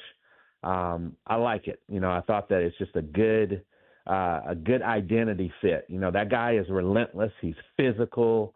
Opposing defenses have to really, you got to make sure you strap on your chin strap. You got to make sure your pants are pulled up tight because he's a hard guy to tackle. Yes. And he can turn a 1-yard pass into a 70-yard gain on any given play. And so I think it's just a cool toy for Cliff to play with. It gives him a chance, I think, to still go out and in the $5 million range, get another wide receiver. But the big thing is, like, you've got that out of the way, and now you can really focus on this hot market for pass rushers. Trey Hendrickson is now available. You absolutely should be talking to him about what it would take to trade for him, what kind of contract he would want. He's easier to get than Myles Garrett, who Cleveland does not want to give up. And I also think that he's probably a better fit on this particular team, Trey Hendrickson, than Myles Garrett would be, just because, Myles is just more of a quiet guy, and I think you have to kind of carve out like a different dynamic in your locker room, even though Myles is a great guy and super thoughtful and a wonderful addition. And I think technically a better all-around player. I just think that Hendrickson is more easily available and a guy who is maybe more plug and play in terms of what you need than even Garrett, who I think is a top 5 player in the NFL, top 10 player, because there's a bunch of quarterbacks we need to factor in. Jerry Brewer, columnist of the Washington Post. You want more on Deebo from him? Not to mention the column that we spent most of the time on here on the state of college basketball. You can go to WashingtonPost.com/sports. Jerry, great stuff as always. Been far too long since we had you on the show, and we'll try to make it not too long until we have you back. All right, anytime, man. And by the way, we'll also make sure that Anthony has the music situation straightened out next time you're on. Thank you. Excellent. All right, now that we got that taken care of. That's Jerry Brewer, everybody. Thanks, Jerry. With us here on the Hoffman Show. Whatever it's worth, so that no one screams at me in the comments. We Jerry and I can have the Myles Garrett discussion another day. I do not think that Trey Hendrickson fits easier than Myles Garrett. I think Myles would be incredible here, but he is definitely harder to get because Trey Hendrickson now, if you missed the news earlier today, has permission to seek a trade, and Myles Garrett very much does not. When we get back, speaking of getting screamed at in the comments, and we haven't done Never Read the Comments in a couple of weeks, and buddy, there are some doozies. We're just going to have a doozy section of just like I can't believe a real human typed that on the internet, as well as some talk about Deebo and some other fun stuff and Never Read the Comments. Yeah, that's next.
It's the Hoffman Show. We're on the Team 980. We are always live as well on the free Odyssey app.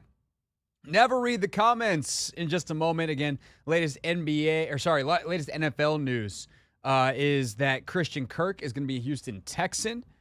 He is getting traded there. He was going to get released on the first day of the league year. Instead, he is being traded in the AFC South to the Texans for a future 7th-round pick.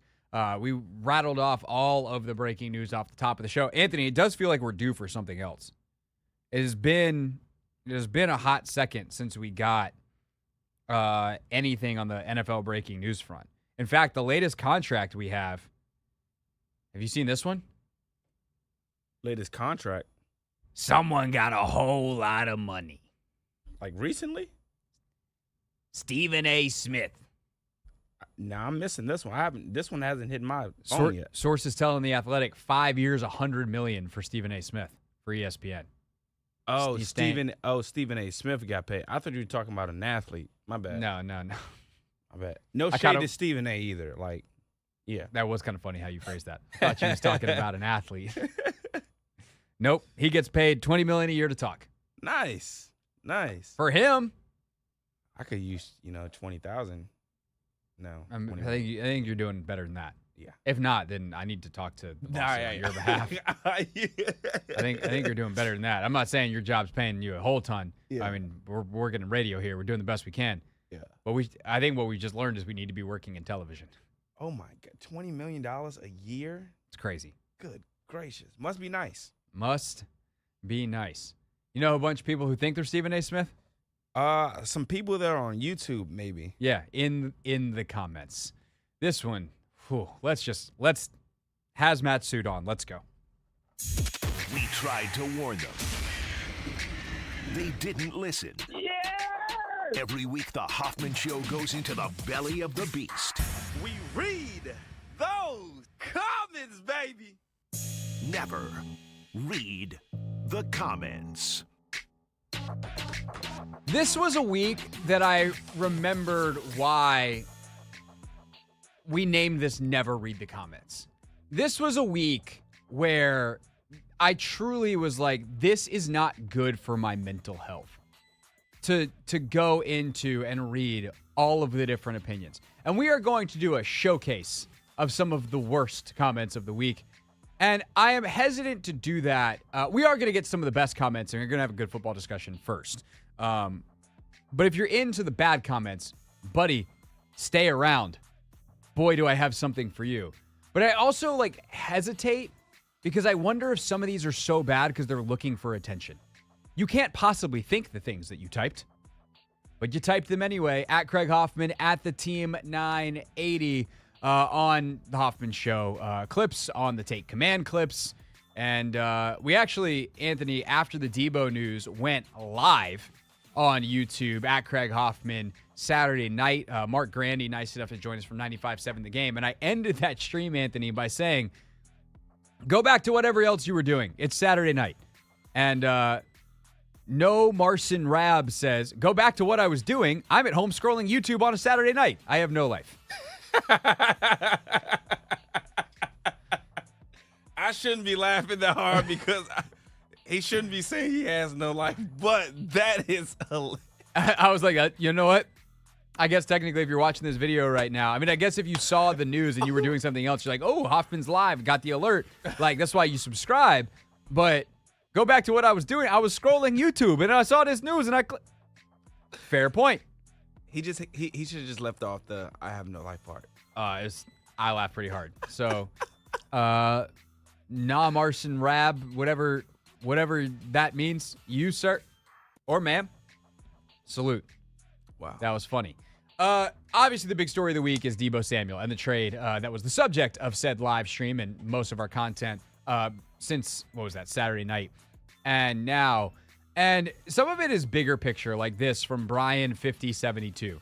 How? Fake news, Slim. Stop promoting that we need to go all in while number 5 on a rookie deal. Raise pups in the trenches to become dogs or new hogs. Build through the draft. One, if you're raising pups to become hogs, I got some questions about the genetics. But put that analogy, biological joke to the side. Why do people think that you can't do both? Like, why, Anthony, why is it that some folks seem to think that if you sign a free agent, like you lose a draft pick or something?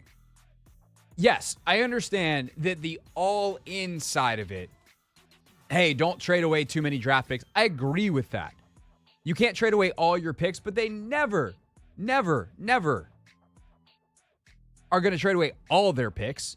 They need to get plenty of these picks right. And every time you trade away a pick, you also just take away a lottery ticket. And considering the draft is ultimately a lottery, you want to have the most tickets as possible if you want to win. But if the point is to win the lottery and get good football players so that you can win games, and you were in the NFC Championship game last year, and you can use a draft pick to get a player that you know is good, which Deebo Samuel, we don't, of course, 1,000% know that he's not just totally cooked, whatever, fine. I tend to think that the more I watch, the more I read, the more I study, the more I talk to people, that last year's dip was a lot more about the environment he was in and the pneumonia he had than any kind of real, like, he's cooked and done. The point is to acquire good football players. And when you have a quarterback on a rookie contract, you can pay those players more. You don't have to get lucky on rookies, which, by the way, if free agents or trade players are luck, so are freaking rookies. And by the way, rookies might be good eventually, but they're probably typically not good right now. So yeah, they should go all in on maximizing Jaden Daniels' career, which doesn't mean going all in for 2025 and forfeiting all their future draft picks and call Cleveland and offer 7 first-rounders for Myles Garrett. I'm not saying go all in to like some stupid extreme, but I just don't understand the sentiment coming out of some people in this fan base that seemingly are afraid to win. Stop being scared of winning. It's weird. Rant over. Yeah, that one, that comment concerns me a little bit because I'm just like, do you want us to build on last year? I think the only way you build on last year is to get a little bit better, right? Yeah. Hey, I got a question. How do we get better from last year? I don't know. Get better players? Oh yeah. No, we have to draft them all and take time for them to develop. You can do both. Yep. If Brandon Coleman last year is as good as he's ever going to be, then that is a failed pick. Brandon Coleman was good for a rookie. He wasn't a good NFL tackle last year. The hope is that this year he can be an average NFL tackle, and next year be a good NFL tackle. And I'd hope that they draft other guys. Same thing. I'm not telling you to trade away your first-round pick unless you can get, trade away your first-round pick for Myles Garrett.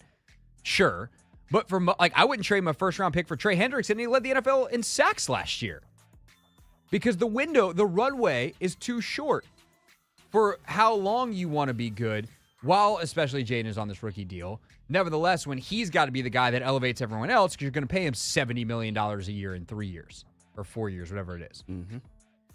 I truly do not get this sentiment where some fans would rather be the scrappy underdogs on purpose than a team that you look at on paper that you're like, that team can win the Super Bowl. Yeah, I mean, I just think we should be trying to stack years together as opposed to like waiting for one year where we have the offensive line, the defensive line, we have like this perfect thing going for us. Like, things don't happen like that. And players develop on different timelines. You draft guys, then like some of the guys are good and now they need to get paid, but like we don't have time because they were still drafting. Like, when does the drafting end? The answer is never.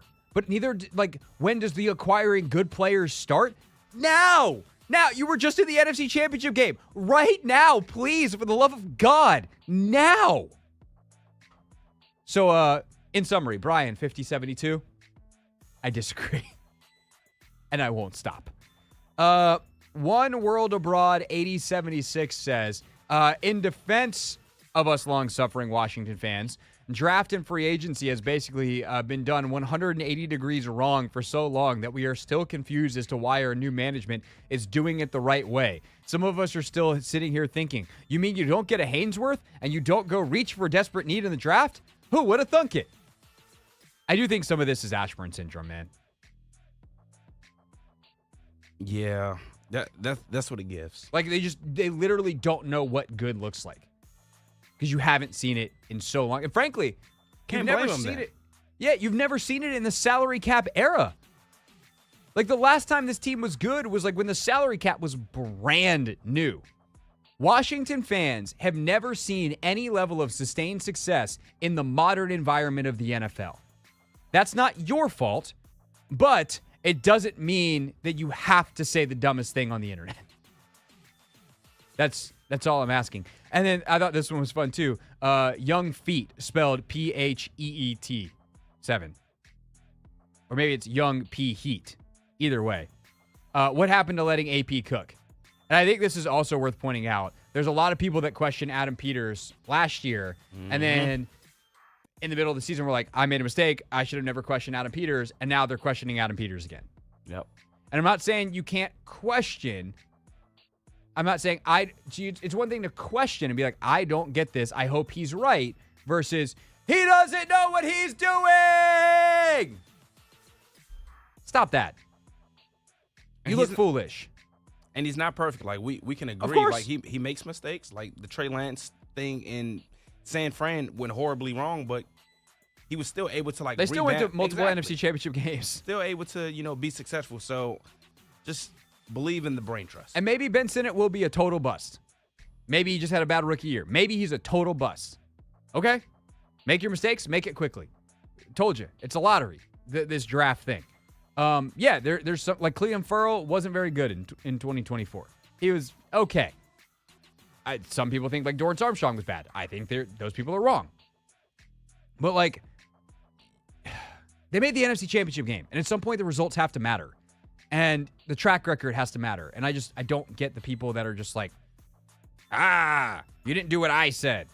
Dougalicious06, as we get into some of the content that we produced on Deebo, including Anthony. Remember Emery's call?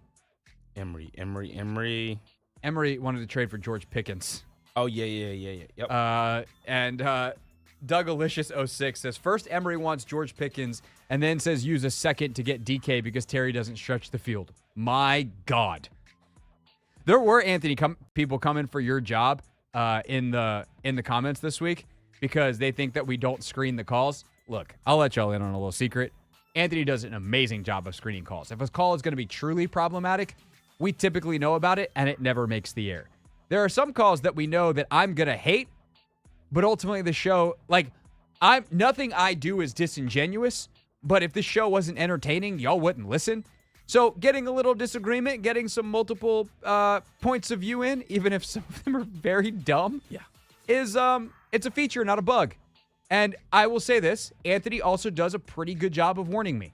Very, very rarely does something happen with a caller that I don't know is coming in terms of a take, even if it's one I disagree with.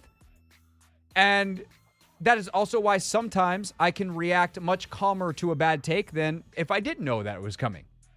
Because I've prepared myself when I welcome someone like Emery on the phone. It said George Pickens on the call screener. I knew what I was getting into. I wanted to see where it went. And like yesterday, we had someone call in, and I've done a million, God no, on DK Metcalf segments. Yep. And someone called in who said they were a longtime listener, and they said the Commander should be in on DK Metcalf. And I just went, you said you listen a lot. Have you heard what I said on DK? And then I calmly explained it. If he had been like, yeah, and blah, blah, blah, then I might have had to bite his head off. Is that the guy that was like, my bad? Yeah, which was Honestly, his name honestly was Bird. That was his name. Bird. That was his name. No, I think Bird wanted to do the O lineman yesterday. Might have been Darren. Might have been. Either way, it wound up being a really funny call. Yeah. So, points to us. Anthony's job is safe, everybody. No, you cannot come screen our calls, paid or for free. William Henry 5339 on that same thought of, stretching the field and the different roles for the guys. Deebo isn't going to stretch the field, is true. Terry is very good, but we still need some other wide receiver on the roster. There are some wide receivers in the draft that have speed to make the defensive backs stretch the field. Thornton for Tennessee and DK are burners. Thornton at 6'4", DK at 6'2", DK as in Chimera DK, not DK Metcalf. Thornton at 6'4", DK at 6'2", running 4.3 and 4.31. They will be available in the 5th to 6th rounds. I don't know those guys are going to go that late. But there are dudes in this draft for sure But that's the thing is like, if you go get basically any receiver that's out there, unless you were to trade for DK Metcalf, because now you've given up serious draft capital and serious money.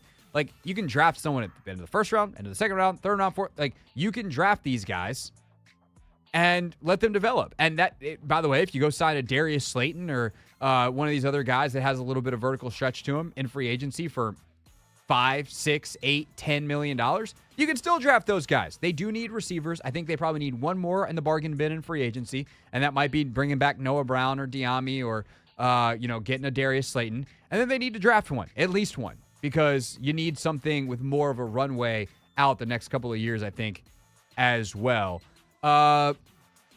Calvin Holmes, W1, and there's some kind of symbol here at the end. I don't even know how that becomes part of your screen name. Anyway, Calvin says, Deebo stays hurt. Why would we waste money on someone who can't even stay on the field? I brought this one up, Anthony, because I don't think people realize Deebo actually hasn't missed that many games. Like, he's had some injuries over the course of his career. He's been banged up at times, but this dude has played through a lot of stuff and still largely been very productive. Deebo in his career, 2020, he played only 7 games. Other than that, it was 15 his rookie year, 16 and 21, 13, 15, 15. And I'm taking that. Yeah. Especially the style and brand of football he plays. I expect if he does come to Washington, I would not be surprised if he missed 1 or 2 games. The guy's a physical specimen. Him, George Kittle, those guys, the way they play, I'm perfectly fine with getting 14 to 15 games if you're going to be super productive out of. Yeah, just be healthy at the end. If you miss week 5 and week 6, fine. Come back, take your bye week eventually, and then be healthy in the playoffs. That's all I care about. You're not wasting money on someone who stays hurt or stays off the field because he's been on the field. Then there's this one. This one cracked me up, Anthony. First of all, it's too itchy. ICHIE. It's like Richie, but with a 2 in front of it instead of the R. Twitchy. Oh, is that what that is? Okay. Sorry. I probably sounded incredibly old, or Anthony's wrong. Slater is the right man, and I probably bet money they'll go for him unless some news of him signing with the Giants already happened. Dude is a no-nonsense hustler on the field, and that's exactly the type of player these coaches want. Heard it here first. Mr. Slater is playing for the Commanders next season on some 1 to 2 year prove-it deal. I only call him Mr. Slater because I have no idea what his first name is. His first name's Darius, and his last name's Slayton. Yeah. I was about to say he didn't know his first or last name. That last line kills me. First of all, you heard it here first. Oh, you mean the guy that I've been talking about since free agency opened? A guy that I've had circled since December, and I started looking at free agent lists and have talked about on the show, and many others have as well. I don't claim to be the first in on Darius Slayton. And then I only call him Mr. Slater because I have no idea what his first name is just perfect. Perfect interneting. No notes. Here are some comments that need some notes, Anthony. Man, I got 4 for you, and we're going to vote a worst of the week here. I have 3, and then I have a summary of one because I'm not even reading one of them. Jack, you ready for this? Let's see, can I make this smaller? Yeah, I want to see your face in the background as I read this, so I had to change my screen around. Ready for this? Yep. On Deebo. Absolute fleece by the 49ers again. I don't know what we are doing. I cannot see a world where this is good for us. He's had 1 good season 4 years ago, clearly declining. This would be a terrible trade if we didn't have to eat that $15 million bonus. I honestly think it's time to reevaluate Adam Peters. I do not get the love for him. He has a ton of swing and misses so far. Jaden was an obvious pick. He traded the DeJean pick to the Eagles. Great move. Got Sinnott, who was a complete 0, and got nothing from the late rounders that he's supposed to be so good at. He hit on some free agents, but missed hard on guys like Furl and Armstrong. Let's not forget Marchand. People learn how to spell. Marshawn Lattimore, and what a disaster that was. Now we don't have a 4th or 5th rounder. I think we are going to be a 9-8 team and miss the playoffs. It's hard not to give Peters higher than a D grade so far. Jack, if you want attention, there are other people that will give it to you. Wow. I mean, I don't need to go through all of this. I would just quickly say that they're not missing a 4th and a 5th round pick. they have their 4th rounder. They're missing their native 3rd rounder, but they have another one from the Jahan trade. They are currently missing a 5th rounder because of the Deebo deal. I'm not going to go bother and correct it. We are acknowledging these are bad comments, and we are reading it. There was one, I don't even have the guy's name. There was a back and forth I had with someone about Myles Garrett, where he suggested that there were 8 to 9 pass rushers in this draft better than Myles Garrett. That's nominee number 2. You okay, Anthony? Better than Myles Garrett. Okay. Myles Garrett, a top 5 pass rusher probably of all time. There are 8 to 9 in this draft better. John Wilson, 9190. This one's more comedic. I think Luke can be another Wes Welker, Julian Edelman. Oh, my God. Yo. Hey, we got some interesting characters in the comment section this week, man. As we've been known to say on this show, Anthony, we don't all look the same. And then there's this one, Anthony, from Chris Mancini, 3781. Deebo Samuel is a dynamic wide receiver who is comparable to Cooper Kupp. Samuel's skills include route running, carrying the ball, and rushing touchdowns. Plus, this is an upgrade over any other number 2 option Washington has at the wide receiver spot. Break down the stats and expectations he brings to DC. 2021 is an outlier year, so to say he's never going to be as good as 2021 is a very unfair comparison to his overall pro stats. Just look at how good Zach did on DC this last season. You can easily bump Deebo up to 3% over his average, and that's solid value. Everyone loves a comeback story. I think this was written by an alternate version of AI, where the I stands for idiocy. Yeah, I'm not sure where they were going with this one. Comparing Deebo and Kupp? So which is the worst one? Do we want Jack, who wants attention because he gives Adam Peters a D and made a bunch of factual inaccuracies? Myles Garrett guy. John, who sees white people. Or whatever the hell this was from Chris. Which is the worst one of the week? I think I got to go with 1. Like, the fact you give him maybe 2. I don't know. I think 2. I think the Myles Garrett one that I didn't even bother putting in is probably the correct answer. Yeah. But, man, Jax is real bad. Last but not least, our dessert on the way out. God. Tony Robinson, 8050, commented on the Deebo Samuel's a mean motor scooter video /segment/call and said, it's an old school phrase. Don't jump off your game, Craig. You're good. Tony, thank you. Thank you. I feel reassured. I told you it was a weird one, Anthony. Hey, look, I love that for you, Craig. Did I underpromise and over, or I didn't overpromise and underdeliver? No, you did that not. That was some weird comments. Leave yours at Craig Hoffman or at the Team 980. When we get back, why I am actually a little scared about a regression for Washington, not just next year, but over the next couple years, for a reason that nobody's really talking about yet. I'll allay my fears to you next.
Final hour of the Hoffman Show here on the Team 980. Always live as well on the free Odyssey app. Streaming live on YouTube too at the Team 980. And there's been a ton of news that has gone down over the last 48 hours or so. And a lot of it is trade news. So we had the Jonah Jackson trade to the Bears. We had the Joe Thuney trade to the Bears. We had at the start of the show basically today, Christian Kirk traded from Jacksonville to Houston. A 2026 7th-round pick going back in return instead of the Jags cutting Kirk. Just a few moments ago, we got word that the Jags are going to cut Evan Ingram, so a tight end on the market. He's someone that I'm not particularly interested for Washington unless Zach Ertz winds up going somewhere else. Then, okay, I'm interested. I would listen, but I would probably just roll with other options in a very deep tight end class in the draft. But so much of the news, including the Deebo Samuel trade, for instance, is trade news. And the other news that we've mainly gotten is players re-signing with their incumbent teams, which makes sense because free agency hasn't opened yet. They can't go anywhere else. But we have gotten quite a bit of that. And then you get kind of the national narrative and national analysts and local analysts chiming in, being like, man, this free agency class is not very good, especially on offense. And I started to think about that, not just in do I agree with it, but okay, I agree with it. Why is that the case? And once I started thinking about that, I got a little scared for the Commanders over the next couple of years. And I want to explain this in two ways. One, I want to make sure that this fear is not overblown, that oh my God, they're screwed. And two, I want to try to do this in a way where I don't turn this into bashing Ron Rivera for the 872nd time, because that horse has been dead. But I do think it's important to point out some context here and why I think Washington, despite what they did last year, has a bit of a hole that they're going to have to dig out of. So the best way to get stars is by drafting them, without question. And then what you want to do is you want to develop them into the peak of their powers, and then you want to re-sign them. You need to draft, develop, and then ultimately retain those players. And what has happened the last 2 years, because the NFL is doing very well as a business, and there are no signs of it slowing down, is the salary cap has continued to jump more than expected. So if you re-sign someone for what seems to be, let's say it's 20% of the cap, knowing that next year their number, if it stays flat in terms of the average annual value or flat in terms of the cap hit, next year, it's 18. Well, now that number's 16%, and, we got an extra 2% of the cap to work with. Sick. Okay. That means that more teams are going to be able to re-sign their young talent because they have cap room they didn't anticipate. Sweet. We thought that guy was going to be a cap casualty. We did too well in the draft. We're not going to be able to keep that guy. Oh, look at this extra $2 million, $3 million, $20 million floating around total year over year as this cap has grown far more than expected and might continue to do so. Washington doesn't have any young talent. I shouldn't say any. They have very little young talent. And so the age of the 25-year-old premier free agent is basically over, at least for right now. And you're seeing this across the league.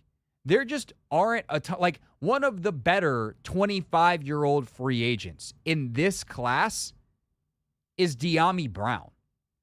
I like De'Ami as a player. He shouldn't be the belle of the ball of free agency. And I'm not saying that he's the belle of the ball. There are other players certainly that are higher. But what you're dealing with a lot more is not second contract guys. You're dealing with third contract guys.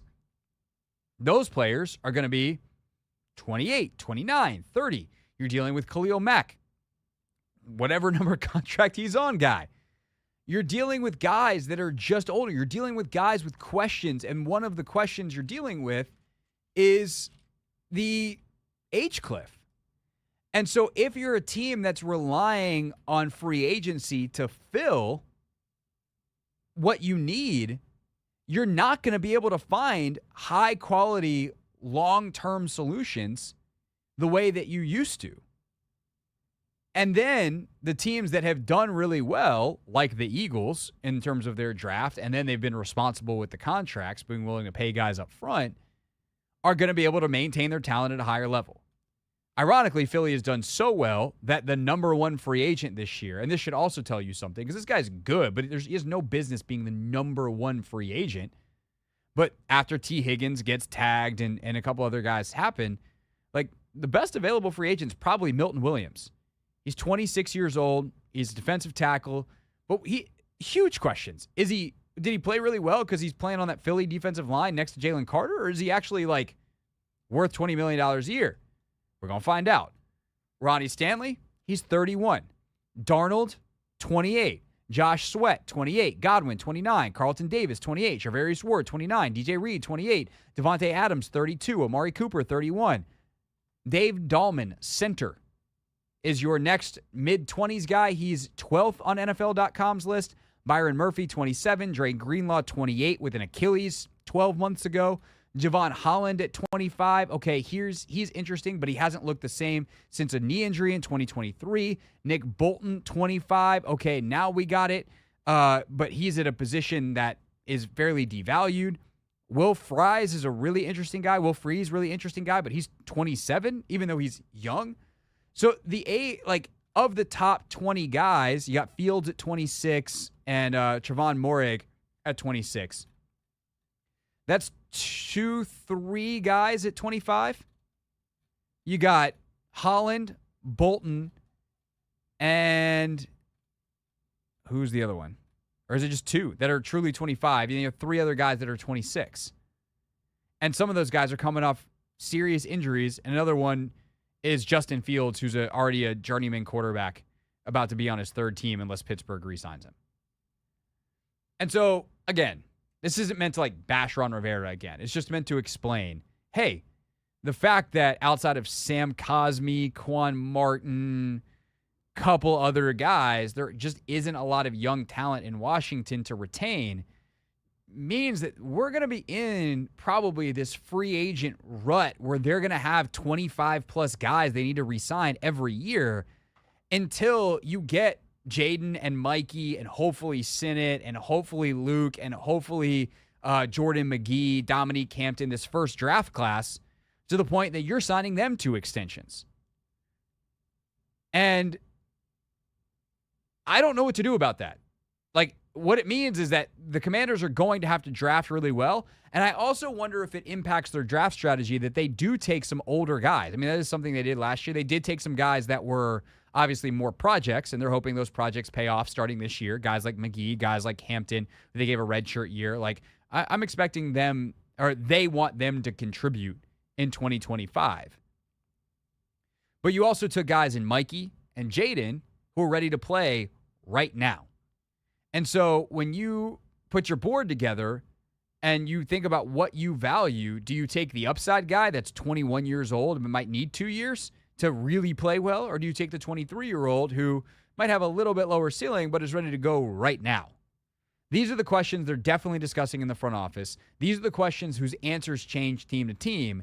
And if you look at Washington, because of how poorly the previous regime drafted, combined with the macroeconomic factors, if you will, that are shaping the NFL having really bizarrely weak free agent classes over multiple years now, it is worth asking the question, is this potentially going to hurt Washington and make a rebuild on the fly that already has one NFC Championship game under its belt a lot harder around Jaden Daniels? Thoughts on that? 301-230-0980. 301-230-0980. We're taking your calls on how the Commanders can keep up the momentum and not suffer that dip that I fear might happen unless they really nail a couple of key signings and draft picks next on the Hoffman Show.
the Hoffman Show on the Team 980, always live as well on the free Odyssey app. I hope this doesn't bring the mood down too much. But Anthony, just real quick, because you're playing Avicii right now. On the plane ride back from Phoenix, I watched I think it's called I Am Tim, or This Is Tim, the Netflix documentary on Avicii. Very well done. Obviously, tragic ending. Spoiler alert if you didn't know that he passed away a couple years ago. But very, very interesting documentary. Very well done.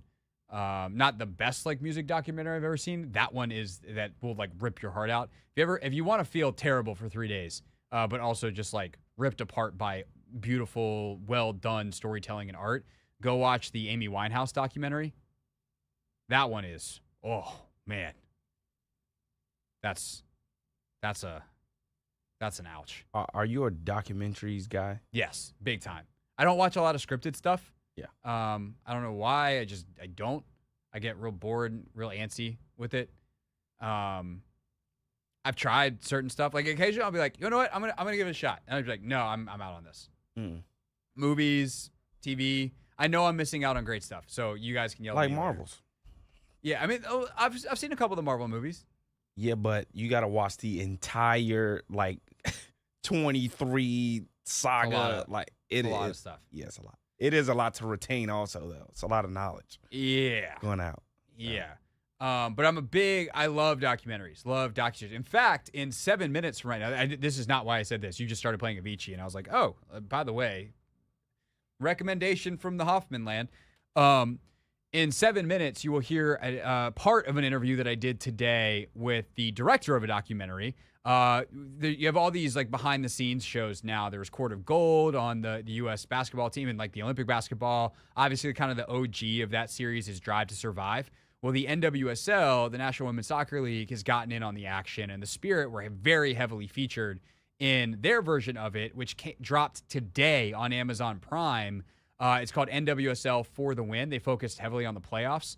And so I talked to the director of that series for the Hoffman W Sports YouTube channel, our women's sports coverage. But it was a really good interview, and it's really interesting, and I think a lot of folks will like hearing about this documentary, and people love these style of documentaries, so you'll hear part of that interview coming up in 5 minutes at this point. But yeah, I'm a huge documentary guy, and I had that one circled for a hot second, the This Is Tim Avicii doc, and it was very good. So that's that. Say no more, man. It's, by the way, a huge weekend for sports docs because Drive to Survive season 7, the F1 OG best of its kind of the behind the scenes sports docs drops Saturday, I believe. Looking forward to it. Yeah, and apparently they've done some. I've been reading up on some of the previews. They did some they knew they had to change the format, so there was one episode. I think it's episode 7 where they had a lot of the footage is going to be shot by the drivers on iPhones behind the scenes, so a little different. Uh-oh. But all I could think about is there's one episode that's very different. One of the few scripted things I have watched the last couple of years was Ted Lasso. Did you watch Ted Lasso? I have not. Oh, one, it's great. If you want to feel good about the world, I probably should watch it again because the world. That's such a great show. But there's one episode, and everyone that's watched Ted Lasso knows exactly what I'm talking about, where they just Coach Beard goes on a bender, and it's totally different than every other episode of that show in a way that everyone's just kind of you finish it and you're like, what just happened? And I don't think in a good way. Not in a good way? It was so far off of what the show was. Okay. And I appreciate that sometimes artists take chances and ultimately entertainment is art. But this one was so far out of left field. You're just I don't think I just took drugs, but maybe I did. That's actually funny. We now don't have nobody called, by the way, which is why I also was going on a bit of a tangent. We were going to do an NBA bit here, but instead, Anthony, I'll ask you, are you a documentary guy? I do love sports documentaries. Some of my favorite movies are based on true stories. Mm-hmm. You got the Remember the Titans, of course, Glory Yep. Road. I actually showed my kids at prep Glory Road, and then at prep for some reason they think I'm like extremely old. I'm only 28 years old, but Yeah, they call because me. they're high schoolers. Yeah, but they just I don't know why they call me Unc. I don't even look that old. No, you look like you're one of them. Yeah, essentially they have more facial hair than me, which is a little scary. But Some of them could walk around and be like, "Oh, this is my little brother Ant." nah, they might be able to get away with it. But yeah. So I showed those guys Glory Road. They really loved the movie. Remember the Titans? I showed them that. Classics. Coach Carter is also based on a true story. Yeah. Like, I haven't showed them that, but I'm getting around to it. I love those kinds of movies, man. I love them. You're more of the dramaticized based on a true story than the true sports like documentary. Yeah. I mean, like The Last Dance. I couldn't tell you the last time I watched The Last. Maybe it was COVID. Yeah. But it was a good documentary. I'm not going amazing. to say it wasn't. But yeah. You got like docu-series, and then you got like just like the 2 hour or hour and a half like documentary, one feature film type of thing. Yeah. Yeah, I challenge you to watch Drive Survive and see if you like it. All right. Because if you like it, then the cool thing about something like Drive Survive or some of these shows that are like every year, like now they've got, was it Starting Five? The NBA one was really, really good. Oh, I did watch. I think I started. I haven't finished it though. But like for Drive Survive, if you like it, there's 6 previous seasons you can go watch. Oh wow. So if you get in, that's the problem with all these shows is like, oh cool, we're out of episodes. Yeah.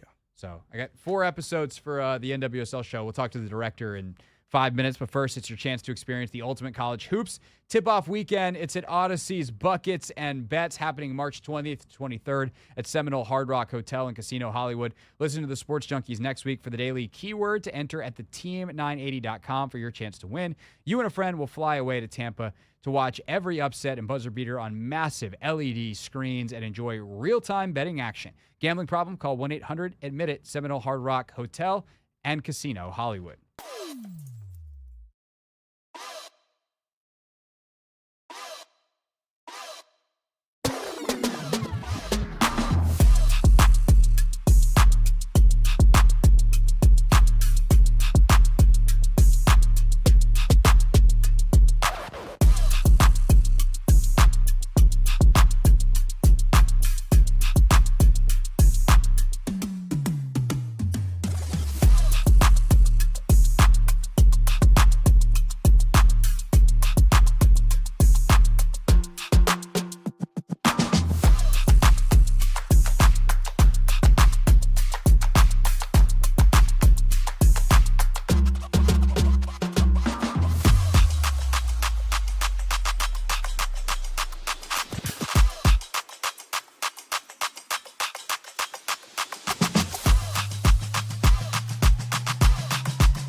Change of plans because we have tremendous breaking news on the Hoffman Show. Team 980, always live as well on the free Odyssey app. Streaming live on YouTube too at the Team 980. And we got Commanders breaking news. The Washington Commanders have re-signed linebacker Bobby Wagner per the NFL Network's Ian Rappaport and Mike Garafolo. It is an $8 million guaranteed, $9.5 potential total with incentives, $1 million deal. And Bobby Wagner is back for Washington. That is obviously enormous news. And there goes $8 million of your cap space spent very, very, very well. The way I've described Bobby Wagner when I talk about him to folks is he is a force multiplier on this team. It's hard to measure his impact because, yes, he himself in a vacuum performed well enough last year to be a second-team All-Pro. Okay? That is difficult to do. Washington has not had many All-Pro players, period, the last 2 decades. He did it last year. He led the NFL in tackles 2 years ago. He is still very productive. And when you watch the tape, yes, there are limitations. Yes, he's not as rangy as he used to be. Yes, he is still someone who has some limitations in coverage. You're not necessarily putting him in man-to-man situations against the best tight ends in the league or the best running backs in the league. But if you can get the blocks up front, he will make the tackle in the run game. When they were good for long stretches of this season against the run, and I know it was a very up-and-down season, but strong up and down, or strong on the upside, right?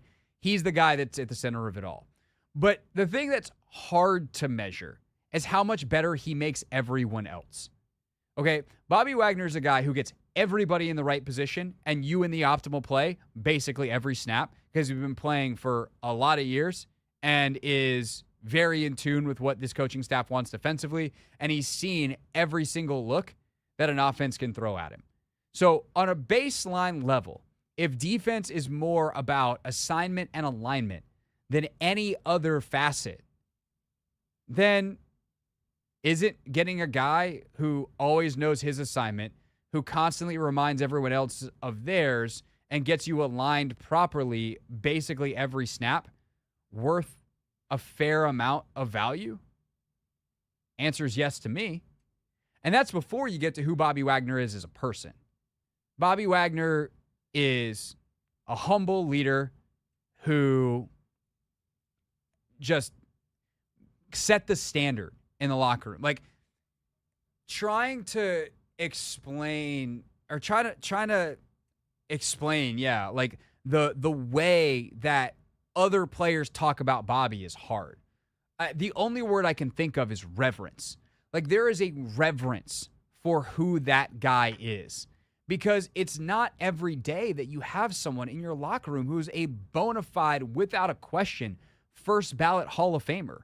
Someone who was legitimately the best player at his position for basically an entire decade. That's who Bobby Wagner has been. There's been other guys up there with him, back to like Patrick Willis when young Bobby Wagner was ascending to the top of the position. And then, ironically enough, out there in the NFC West, Fred Warner is the guy that is probably considered the best in the business now, who kind of took the throne from Wagner. But Bobby spanned that entire time, and every single player in that locker room grew up watching Bobby Wagner be great. And you combine that with the humility he has, combine that with the fact that part of the reason he's great is the way he works and the leader that he is by example, nevertheless by voice. And why wouldn't you want this guy back? And I said this after the Commanders traded for Deebo. Deebo Samuel, I think he is made of a lot of the right stuff. He's super competitive.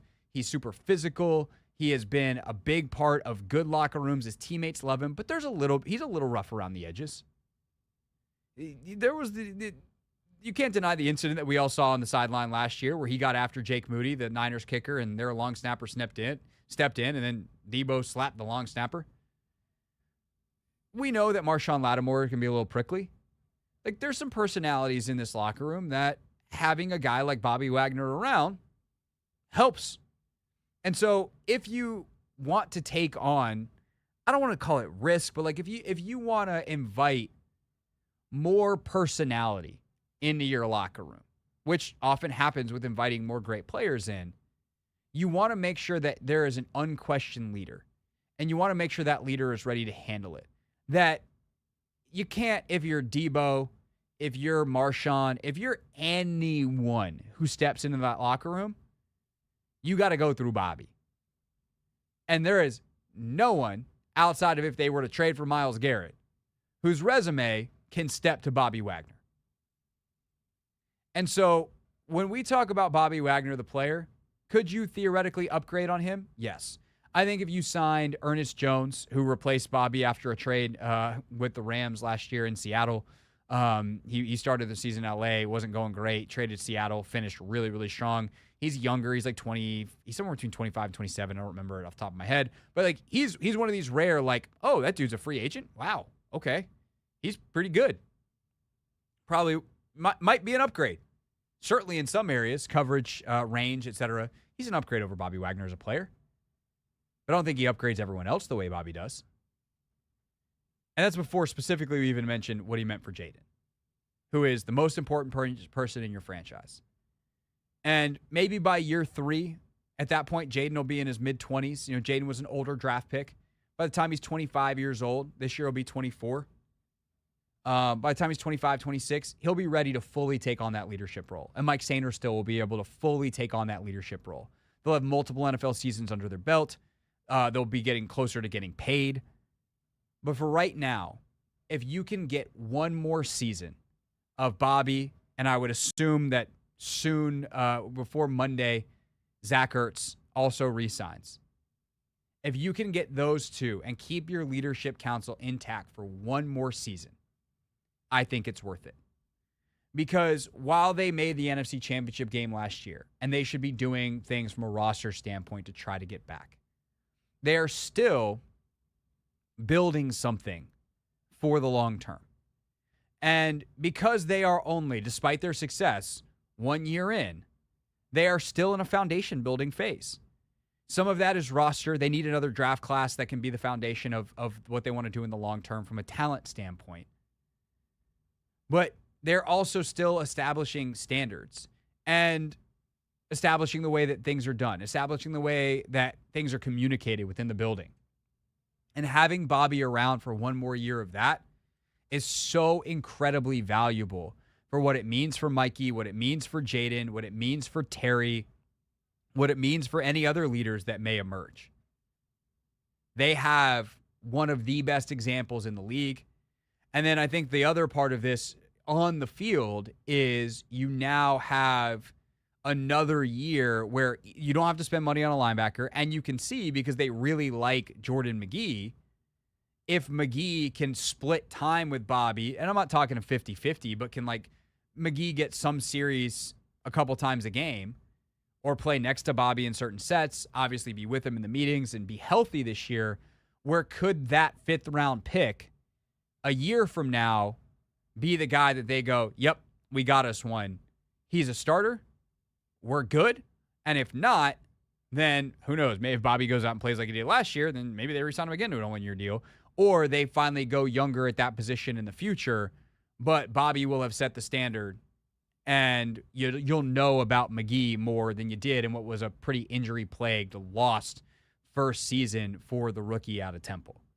So, all in all, summary, hell yeah on Bobby Wagner. Very excited that he is returning, and it is a 1-year, $8 million deal, incentives up to 9.5 per Ian Rappaport and Mike Garafolo of the NFL Network. And by the way, good job to Bobby's agent on that deal. If you don't know, Bobby's agent is Bobby. Negotiated himself. So he gets to keep all that. No 3% or whatever it is to the agent, Anthony. Nice if you can do it. He's a smart man, dog. He's a smart man. Getting his, what is he getting his not his bachelor. Masters. At Howard. Yeah, so and look, he know what he's doing, man. Setting himself up for life after football and financially, educationally. Yeah. I didn't get to talk to Bobby as much as I wanted to this year. I just wasn't around as much because we were so busy doing everything here. And training camp, like obviously everyone was trying to get him, but like I got to talk to him a couple times, like post game locker room and stuff. Pro's pro, like just so kind, so human. Like there's some guys that have a humility about them where they're just very approachable, and Bobby's one of those guys. He could be like, "I'm Bobby Wagner. I ain't talking to you." It's so funny you say that, Craig, because so I saw Bobby down at the Pro Bowl. Yeah. And so I don't go to a lot of games. You know, I go down to the locker room here and there. And last year in one of the locker room scrums, I had Bobby like by myself, and he remembered when I, interviewed him and asked him a couple of questions, and he vividly remembers, because you were just talking about how approachable he was. Yeah. Well, he vividly remembers me, shaking the phone, like being nervous a little bit. He's like, I don't know why you was shaking this stuff, man. I'm nothing to be scared of. He's like, you're Bobby Wagner. He's like, yeah, I'm Bobby. Yeah. Nice to meet you. Yeah, that's funny. That's a great story. So yeah, breaking news: Bobby Wagner back with the Commanders. It is a 1-year deal worth up to $9.5 million. A couple more thoughts on that on the way out, and real things next.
Wrapping up here on the Hoffman Show. Tomorrow, short show.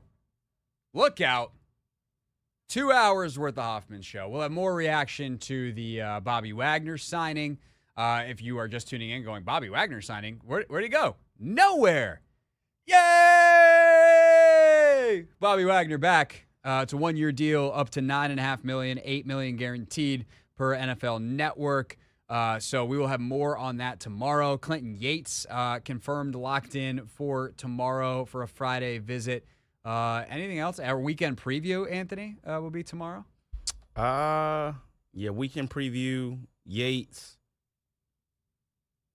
Anything else? Maybe since we didn't talk about the NBA stuff today, we maybe can get to it tomorrow. There's a big game tonight. Lakers, Knicks, 10 p.m. It is late. You'll probably be asleep. Obviously. But I'll probably catch the first half. And then Do you like the fact that I always throw in, you'll probably be asleep?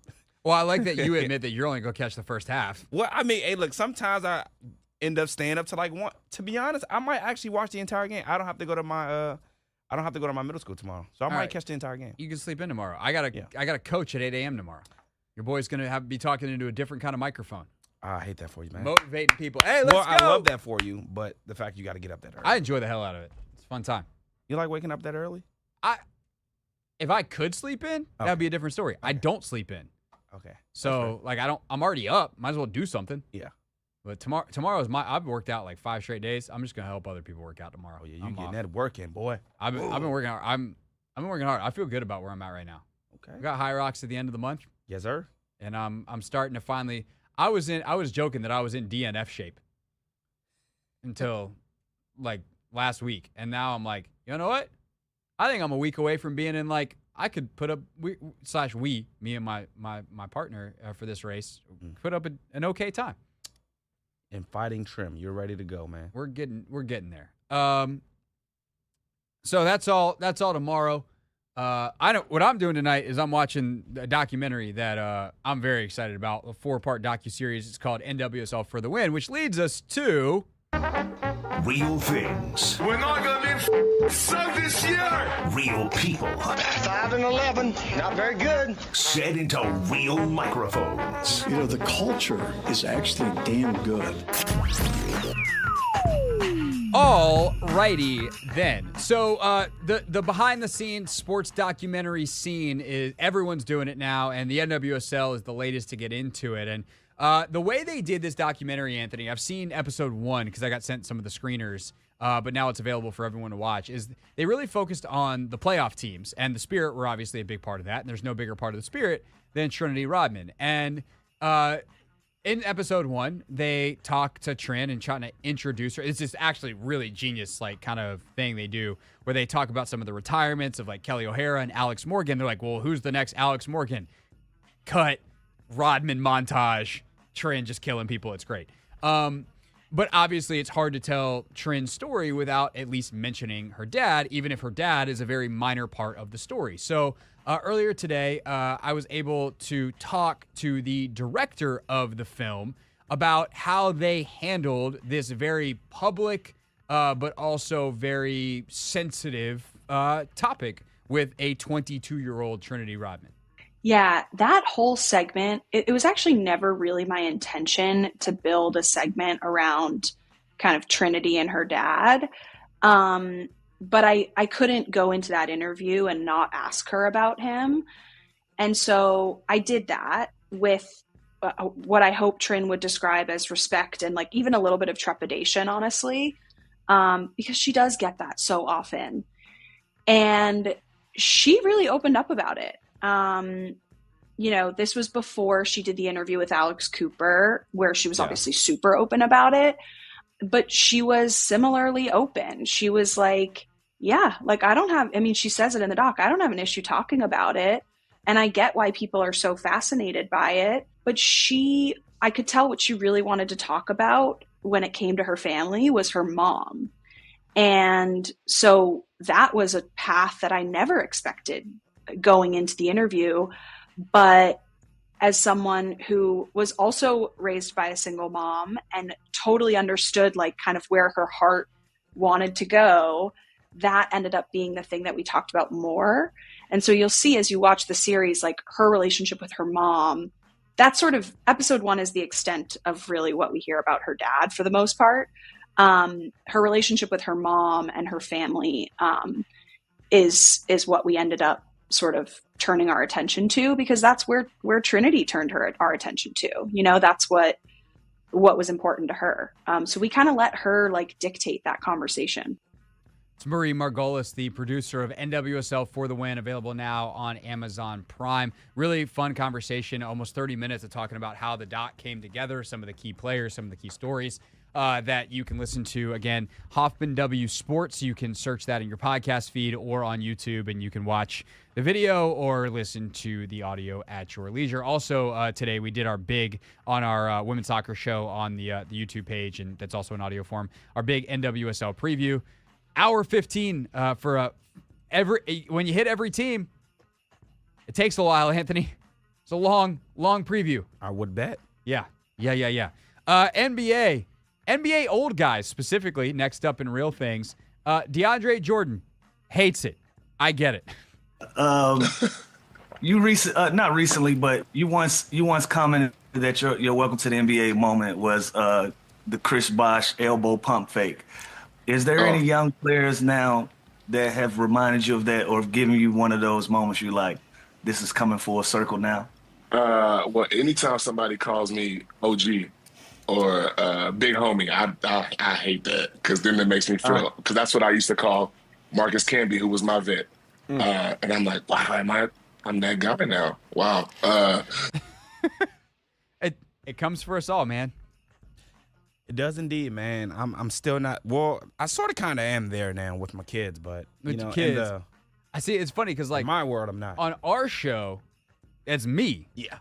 But in the rest of the building, I'm like the second youngest guy outside of Lennell. Yeah, and Tobes. Yeah, I guess Clary. There's a couple of younger guys now, but yeah, it's different. Well, I will say one of the funniest moments of the doc, when they're doing like the Chinn introduction, she's like, I've been in the league 4 years, and I'm almost as old as the rookies.